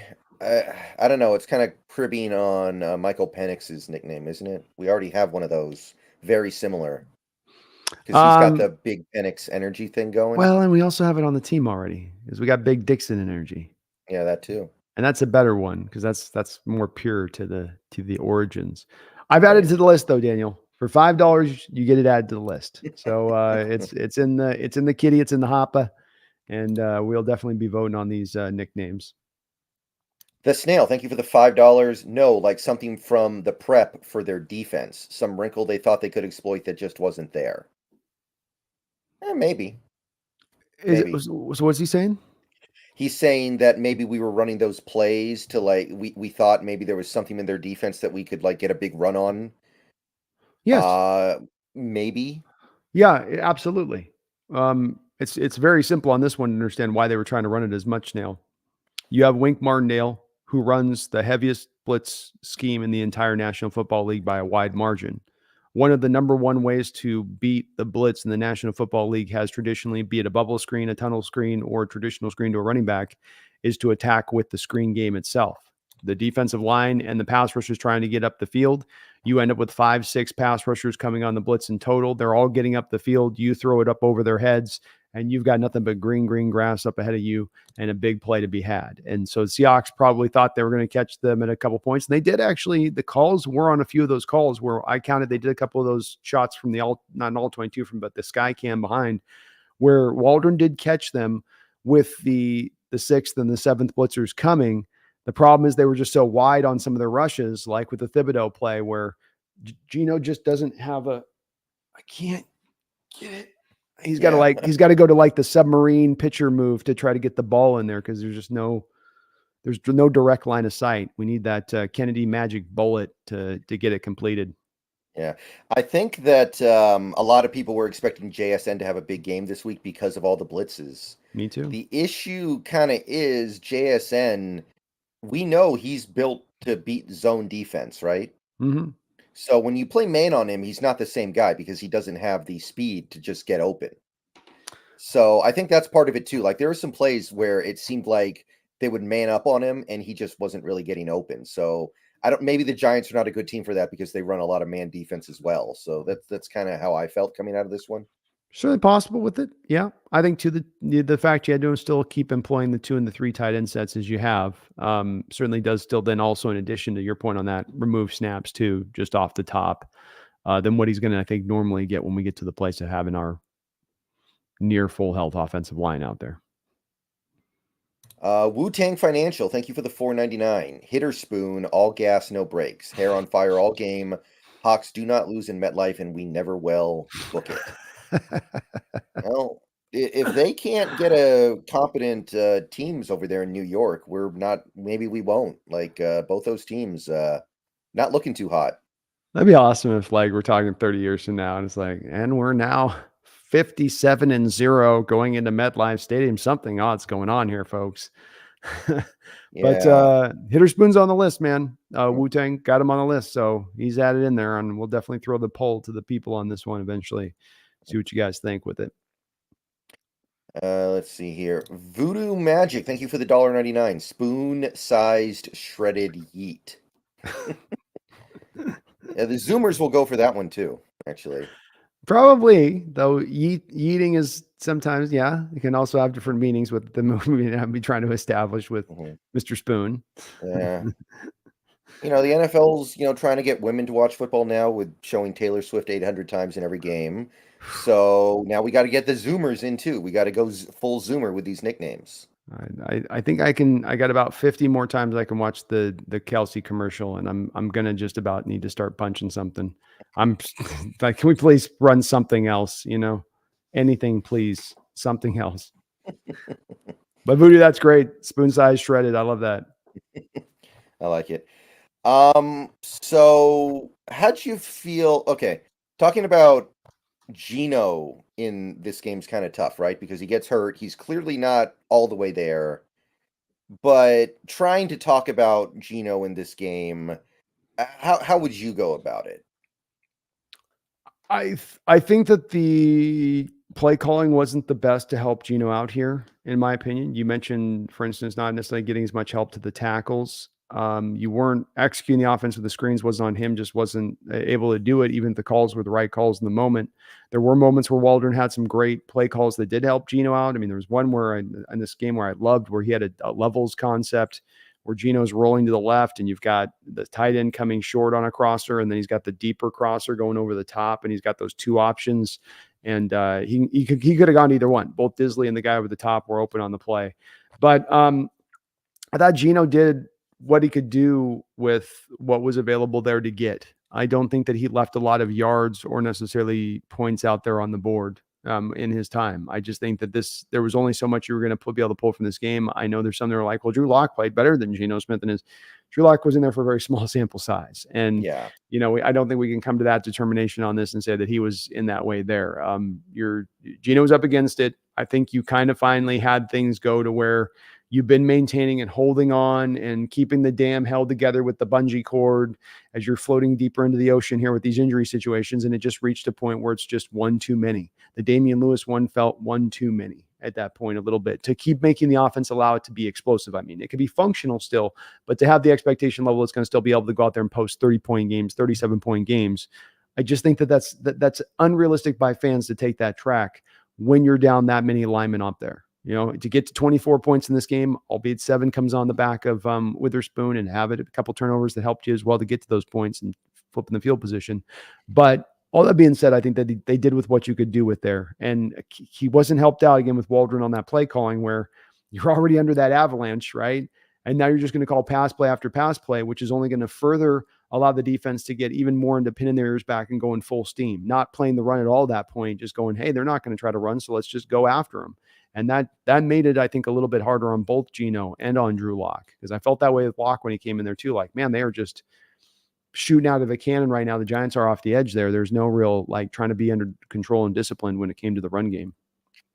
Yeah, I did say last week, I think we're going to get the Giants defense best effort because they have to win this game. And that's the side of the ball that could actually be decent. So I kind of thought the Giants were going to play with their hair on fire on defense, and I think they did. Not perfectly or anything, but I think they played maybe their best game of the year so far overall. I think you could say so, yeah. And they were certainly chippy and edgy too. It's that hard to quantify thing, Brendan, you got in this game. And I referenced it to it last year. It was us playing the 49ers in week 2 after that monsoon in Chicago where they got embarrassed. And it can be at different times in the season where you hit a team this way. It could be them at their last gasp where if they don't win this game, they're out of the playoffs. Their season's done. Or it can be in, wow, if we lose this game, our season's going to go to hell. And you and I talked about in our pregame on this of looking at their schedule ahead, where they got the Dolphins, the Bills. They've got some tough games coming down. You lose this game if you're the Giants, it was going to be your season. And so that meant all hands on deck. Get every gun out there and let them light, let them fire, and do whatever we can do. We're not going to leave anything on the table, including even trying that trick play like they did, which got snuffed out by Witherspoon. But they were going to throw it all at you. You weren't going to get anything, left in reserves for them. I mean, they almost tried to force Saquon out there with a peg leg. That's how desperate they were to win this game. Exactly. We're paying you. Come on. We came to an understanding. We gave you an extra $500,000. What do you think that $500,000 was? Come on. Yeah. But yeah, Geno also wasn't really helped by the receivers. I thought there were like maybe 4 or 5 drops in this game. I think JSN had 1. Lockett might have had 2. Charbonnet had the one on 4th down, which I know it's not an easy catch, but that's a catch I expect Charbonnet to make. He has good hands. He usually makes that catch. Agreed. It was thrown a little bit behind him. It's definitely one where Geno can put that a little bit more out front to make it easier for him because it's bringing him back to the defender. But you're right. There was a couple of those in this game where not necessarily super helped out. You mentioned the DK play where he stepped out. You can't step out there. You've got control of that. That defender wasn't pushing you out, and you got, you just lazily kind of got that foot stepped out of bounds. And you got to be on those kind of finer details because you can control that stuff. Can't control if you lose the rep on a guy or he just beats you, but you can control keeping yourself in bounds as a receiver, especially when you're much bigger than the man across from you. Parkinson, nothing going on in the passing game today, but he's becoming like a great blocker, not even just a good blocker, I feel like. Absolutely, man. He's in there putting you're seeing why with Bobo, you're usually seeing Parkinson in there too next to him as far as doing some work in there. So he's for where he's come from Stanford, it's pretty miraculous and should teach us when we do this scouting stuff, that if we do have a guy on the tape in college that does have the spirit really willing, that we got to be maybe open to that guy having that be able to develop in his game. It just maybe, because the size can come, the girth can come, the strength can come, but the willingness is either there or that. You're either a Jimmy Graham type or, you're a Zach Miller type, and your mentality at the position and how you approach it. And Colby brings kind of the Zach Miller approach to it and how he plays it. Let's see here. Jason Tudor, thank you for the $2 Canadian. Please have a none of the above option. We will, man. I'll put it in there. I want to make sure we get the right one. So we're not going to just glom onto the first one that comes down the track that sounds nice. Holy Hand Grenade, thank you for the $2. Was not my idea. DEFCON Spoon. It's all right. It's not bad. All right. I'll add to the list. The list is getting pretty expansive here. Poo Poo PP, thank you for the $9.99. Poo Poo PP strikes again. Do you think Devon Witherspoon's game against the Giants was better than any full game Rowe or Sauce has had? Who's Rowe? Did he mean to say Reek, maybe? I would guess that he probably means Reek. Has had, love the show, both y'all kill it. I think the answer is pretty clearly yes. Thank you, POPP. Thank you. Appreciate you on that. This is the best game from a Hawk corner. Maybe and I got to go back and look at some maybe Dave Brown's games and see where maybe he was at. I know Sherman had a couple of interception games, so maybe you would pick one of those instead. But when you consider, for my money, the tackling, the sacks, the interception, and a pick six to flip the field 97 yards in difference as they were about to knock on the door there and bring that game close and get all of us Hawk fans mighty nervous through the rest of that game if he doesn't make that pick. You maybe can find a Sherman game with a couple. The Niner game, he got a Kaepernick a couple times. But the Witherspoon put this full, complete performance together where it wasn't just about picking off the ball. It wasn't just going back and taking back the pick. It wasn't just the tackle. It wasn't just the sacks. It's the hitting in addition to it. I think you really could make a strong argument that he played maybe the best game at the cornerback position in your history. It might be up there on the all-time list. And not like top 5 or nothing, but it's somewhere on that list if you were to make a list. Yeah, I just you don't see corners put this kind of game like that together, like in this way, and it's he's got the stat columns all the way across the board, tackle for loss, tackles. It's a tremendous game on his part, and this is why he was a top 5 pick. This is why the Lions were frothing at the mouth to get him after us, and then traded back just out of being pissed off. They traded back out of just malice and anger for the fact that we scooped him from him. Um, Yeah. I think he's showing you, man. He's showing you why. But yeah, it was. I have to say, I think it's we got to hold it in that high of regard. Guys just don't have this kind of game. I think there was a game back, I want to say 8 years ago, where D'Angelo Hall picked off Jay Cutler 4 times, if I recall correctly. Mm-hmm. That's got to be up there. I remember reading stories about Deion Sanders, like in Isaac Bruce's first year. He was like one-on-one with Deion Sanders for a game and held him to 0 catches. And the whole game, after every play, Deion Sanders is like giving him advice on how to run routes and stuff, like trying to tell Isaac Bruce, no, man, you gotta go like this. No, you gotta plant harder when you're cutting. And like he still isn't giving up any catches. I like that story, so I think that's some pretty amazing stuff that he used to do. But it's got to be on the list somewhere. It deserves its spot, that's for sure. And it's the fact he's doing this, Brendon, 3 games into a career where he had no training camp, basically, where he's out for an injury, and yet you have him here without that training experience to get himself ready, and he's popping off like this so quickly. Should give us and to me, gives me just that much more confidence that this is going to be sustainable, and that this kid is a absolute star on the rise here for us. Yeah, if the season ended today, defensive rookie of the year. Yeah, I think you have to give it to him. Yeah. Carter has been, it's not to take away anything from Carter, but the bottom line brass tacks here at the end of the day between Carter and him is he plays 35% of the snaps. Witherspoon missed the first game, and he has more snaps right now than Jalen Carter does. It's if you have one guy's playing 90 to 100% of the snaps versus another guy playing 30 to 35% of them, and that other guy's there out there to plead those plays to have that, you've got to factor that in that the DROY. I mean, you really do, in my opinion, but we'll see if they do. ALG Investments LLC. Thank you for the $4.99. Mahomes didn't look good in a Super Bowl with 3 linemen down. He doesn't look as good this year because Jawan Taylor sucks. Geno survived the storm. Well said, LG, and thank you for that donation, but beautifully put, man. Absolutely beautifully put. I got to give it up to Mahomes for that Super Bowl, though. He tried. Like, he was running around like crazy, still getting off good throws. Like, he did everything he could with that offensive line. That's the key. You do everything you can with it, though. The way you boil that down at the end is really the most important part of that statement. I agree with you. Mahomes absolutely played Superman as much as he can, but this is the place where there is going to be kryptonite on Superman's back when this stuff occurs. He isn't going to be able to Michael Jordan this thing through. This is how bad it gets when you lose those offensive linemen. And LG, yeah, I think you're right. I think that they've had a little bit of the left guard that they had gotten from the Patriots a few years ago is getting a little bit older out there. Tooney. You had Orlando Brown leave this offseason for the Bengals on the big contract extension, and so you're having to fill in over there. You're not as strong, but that's because they wanted to sign Orlando Brown. Orlando Brown just wanted to be paid Trent Williams money, and they couldn't afford that with the Mahomes contract on the books.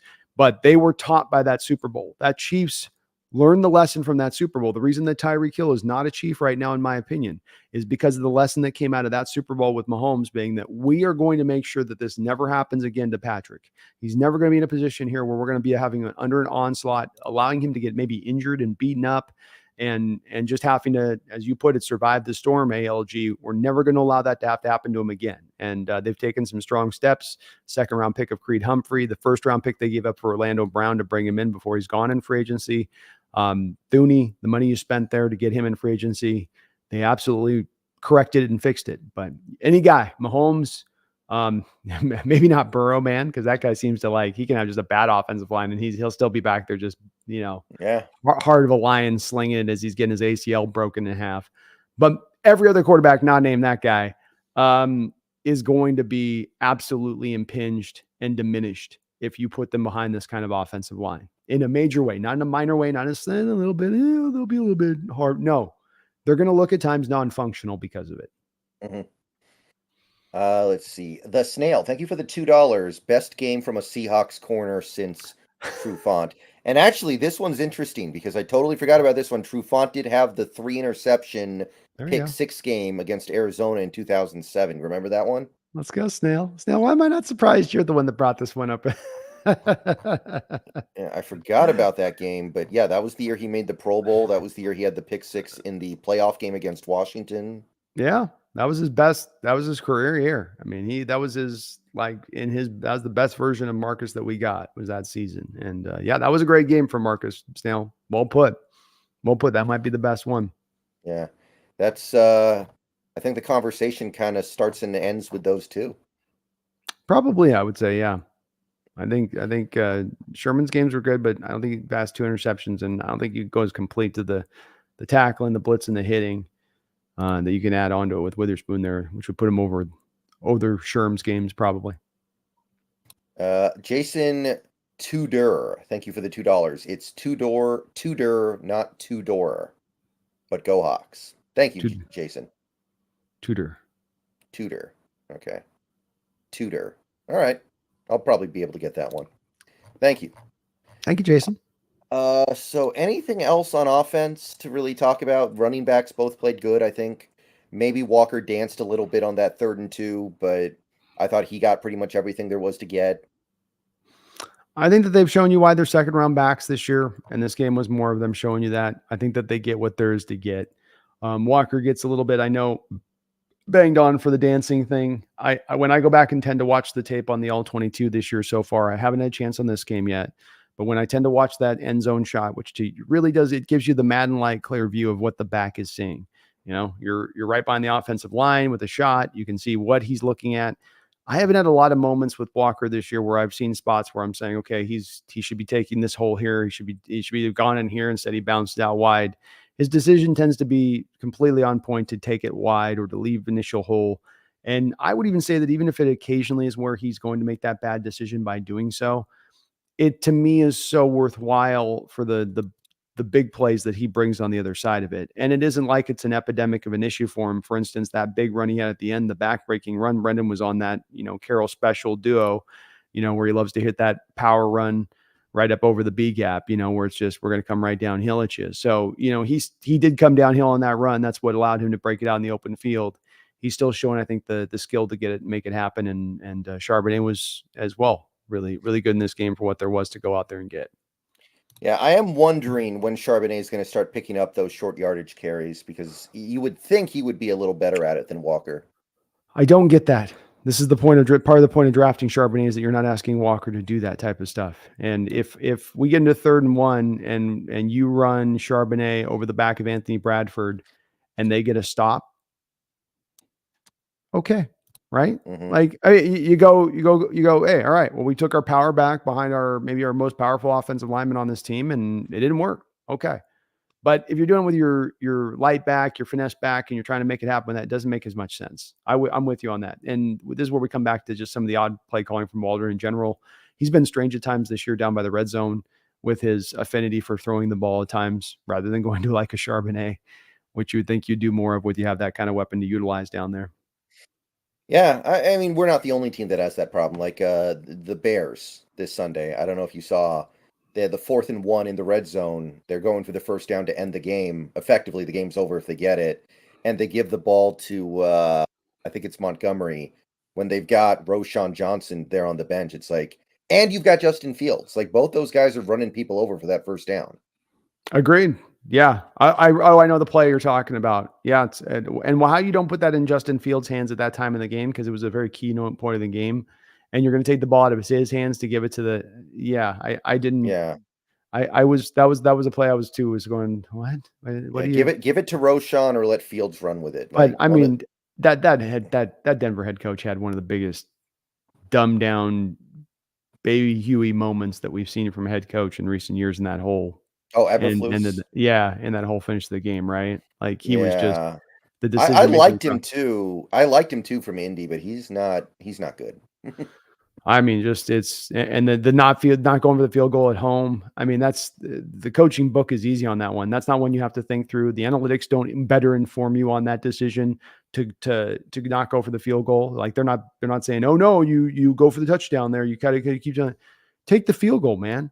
Make Denver prove they're going to drive up the field on you to go get the score there. And even if they do, they're only going to get a field goal and it goes to OT and you still have, I don't mind going for it there because I think he had no faith in his defense because they had been getting run over the whole second half by Denver. And he was like, we're definitely giving up a touchdown here, so I got to try to hold the ball longer. But the reason why I think it's okay to go for it on fourth down is that Justin Fields gets it like 99% of the time. The dude is probably weighs more than most of the linebackers on Denver's team. Like he's just gonna run them over. It's free yards. Like remember when early in Cam Newton's career when Ron Rivera never let him run the QB draw on 3rd and 1 and 4th and 1, and then one day he just started doing it, and Cam's success rate was like 20 for 20. Mm-hmm. It's like it's not that hard, dude. It's not that hard. No, I think that's definitely the better play call there. I just think that you do yeah, okay, so the Denver offense goes down. There's not enough time there really for them to go down and score a touchdown there. The worst case scenario to you is that they go down and kick a field goal to tie you. And even then, it's not a guarantee they're getting the ball back for them to score because you might get the ball back first at half in overtime to have an opportunity just to take it right back at that point. And then you make the determination maybe at that time is on that drive to say, okay, on this drive, we're going 4 downs all the way. On this drive, we can't let Denver get the ball back. We got to go for the TD here and now and that. But I think you got to make Denver prove they can go up the field, especially this Denver offense, which while they might have had that second half, like you said, they've been a bad offense through the first part of this year. Prove to me that you can make this happen. Prove to me that you can, make this kind of go. Off topic, but I do want to ask you, Mm-hmm. if you're Caleb Williams, the Bears get the number 1 pick. Are you going to that poverty franchise?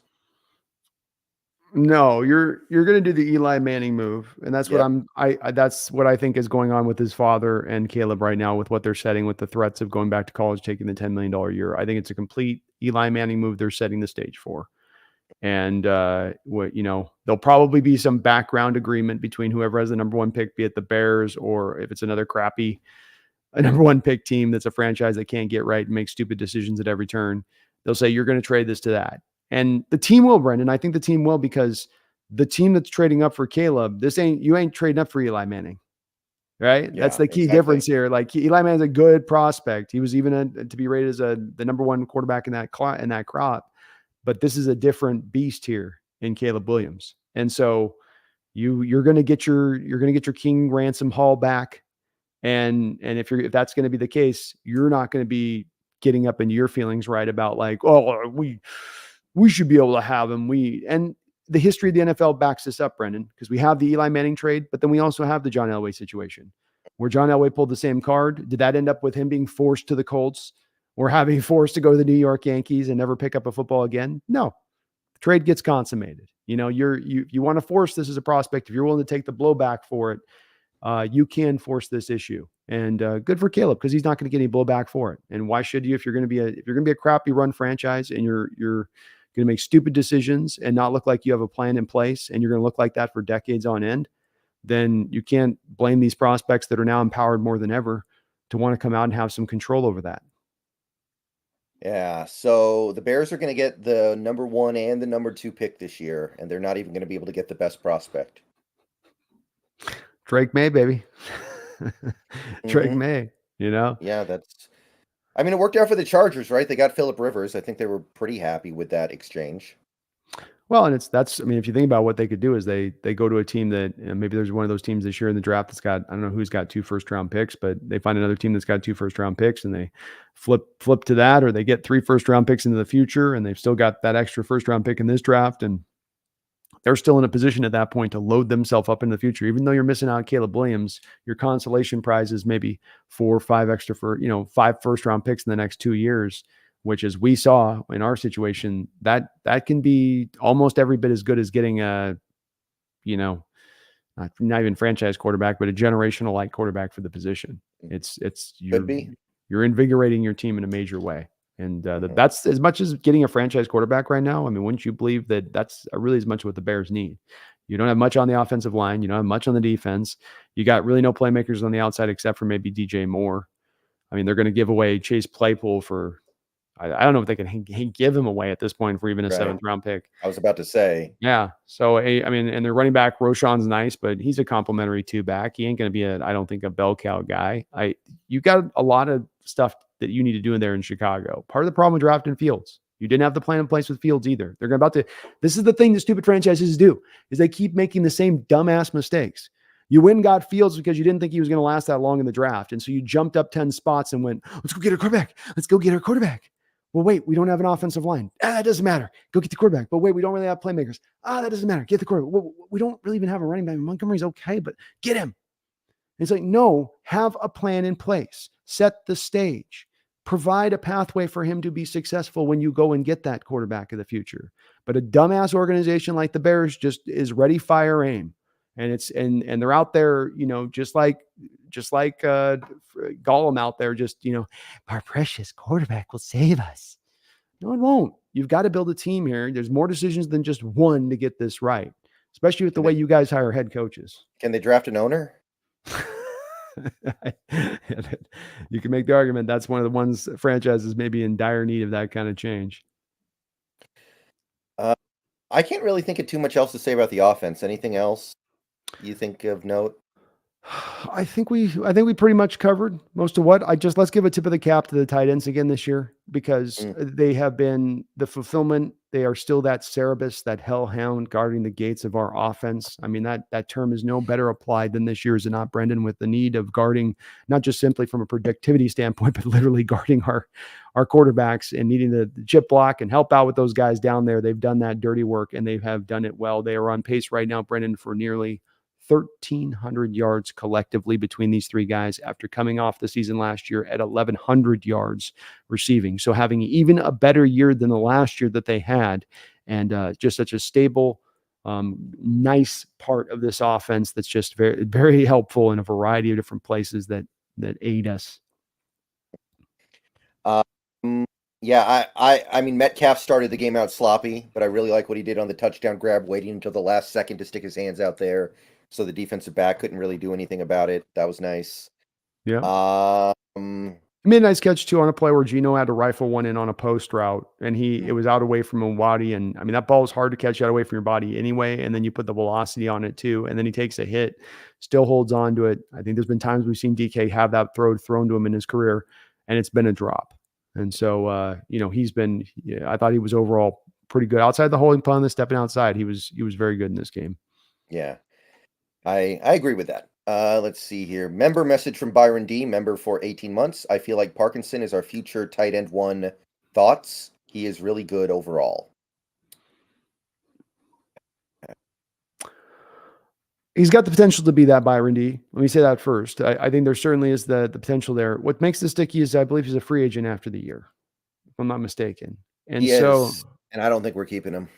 We come back around, and me and Brendan are faced with this over and over on a lot of these questions here as we're going to go round and round, which is that we are very much keenly aware and thinking at the forefront of our mind the cap situation into the future with a lot of these decisions, from a Jordan Brooks to a Colby Parkinson, because there is only so much money to spend.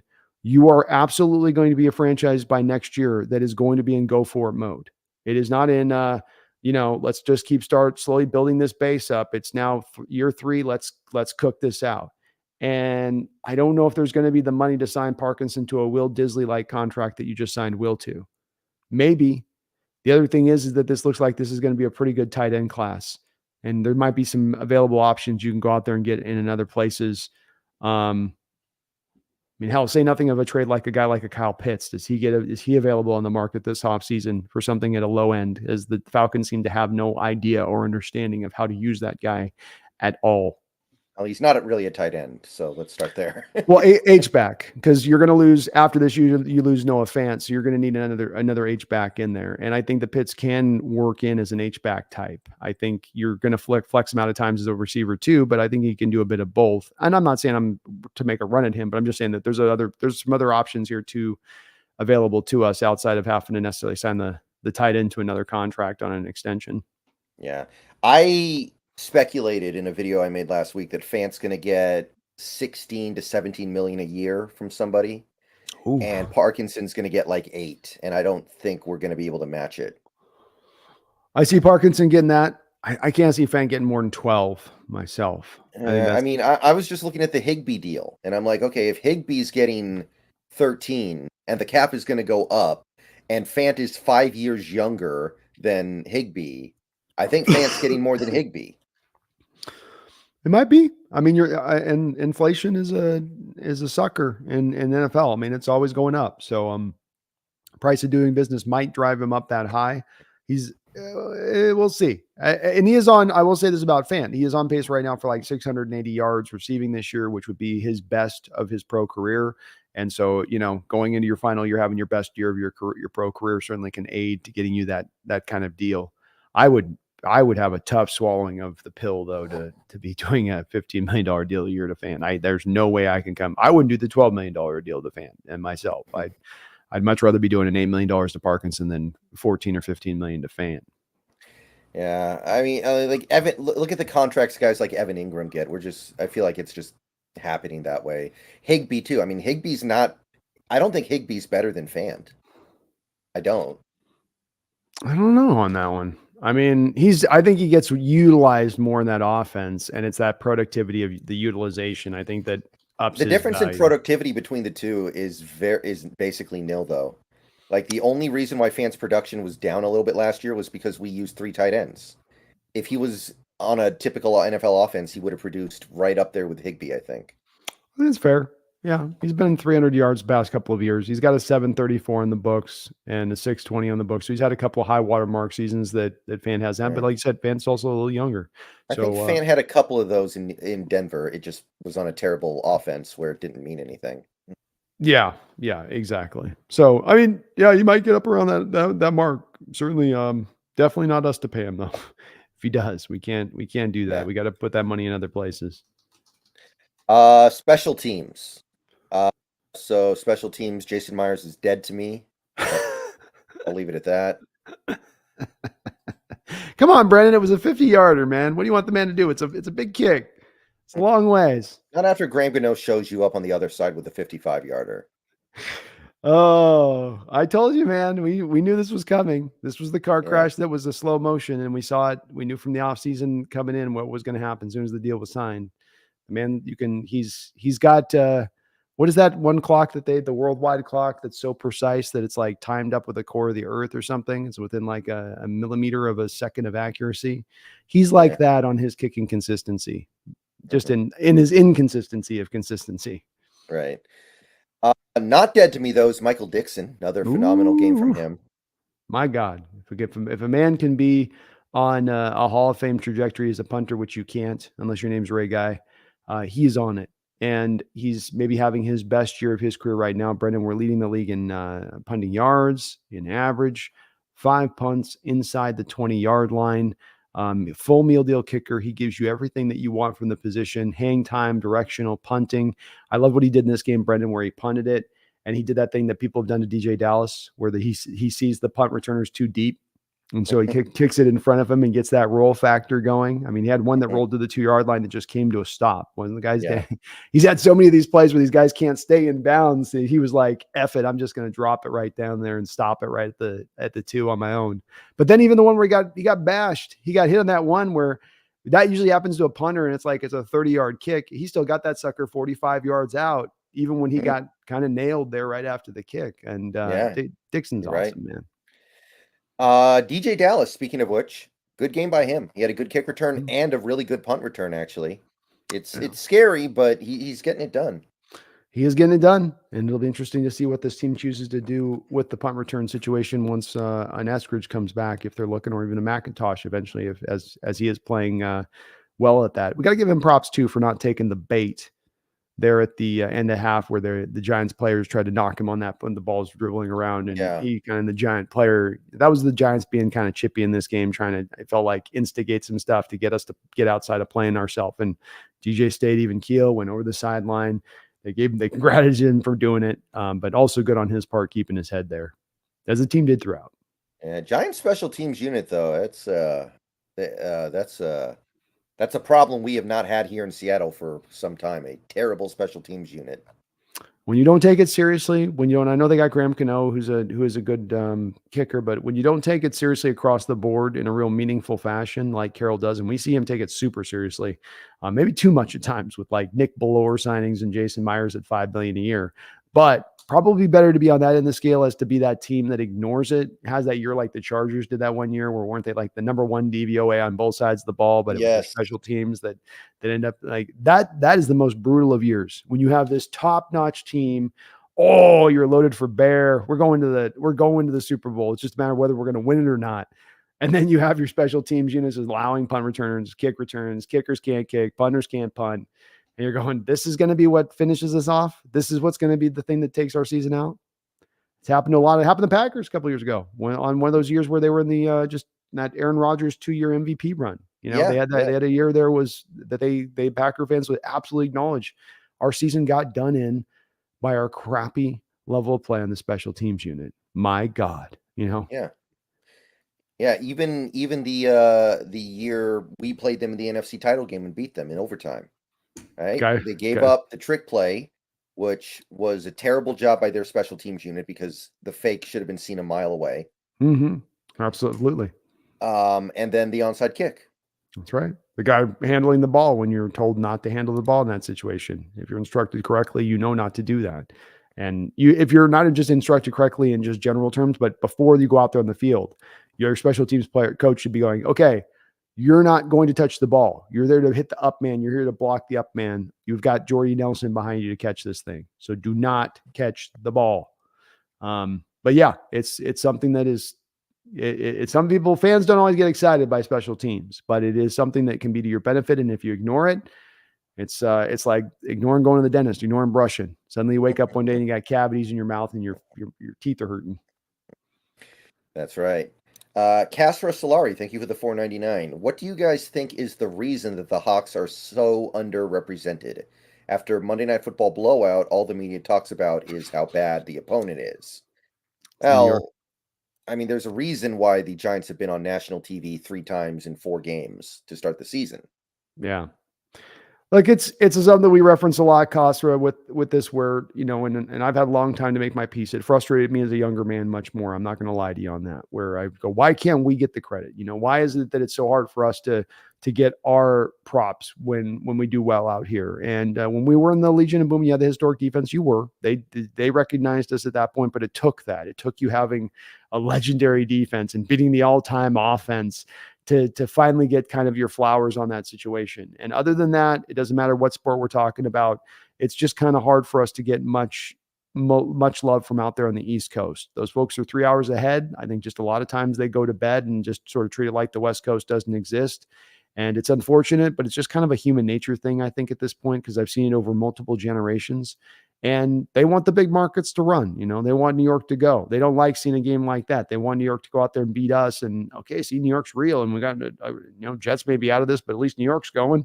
So one of the New York market teams is cooking up, but they didn't see that was the case, so they got in their feelings probably a little bit with that. But I look at it like this: when it comes down to winning Super Bowls, respect don't matter at the end of the day, because once you raise that Lombardi, nobody can say nothing.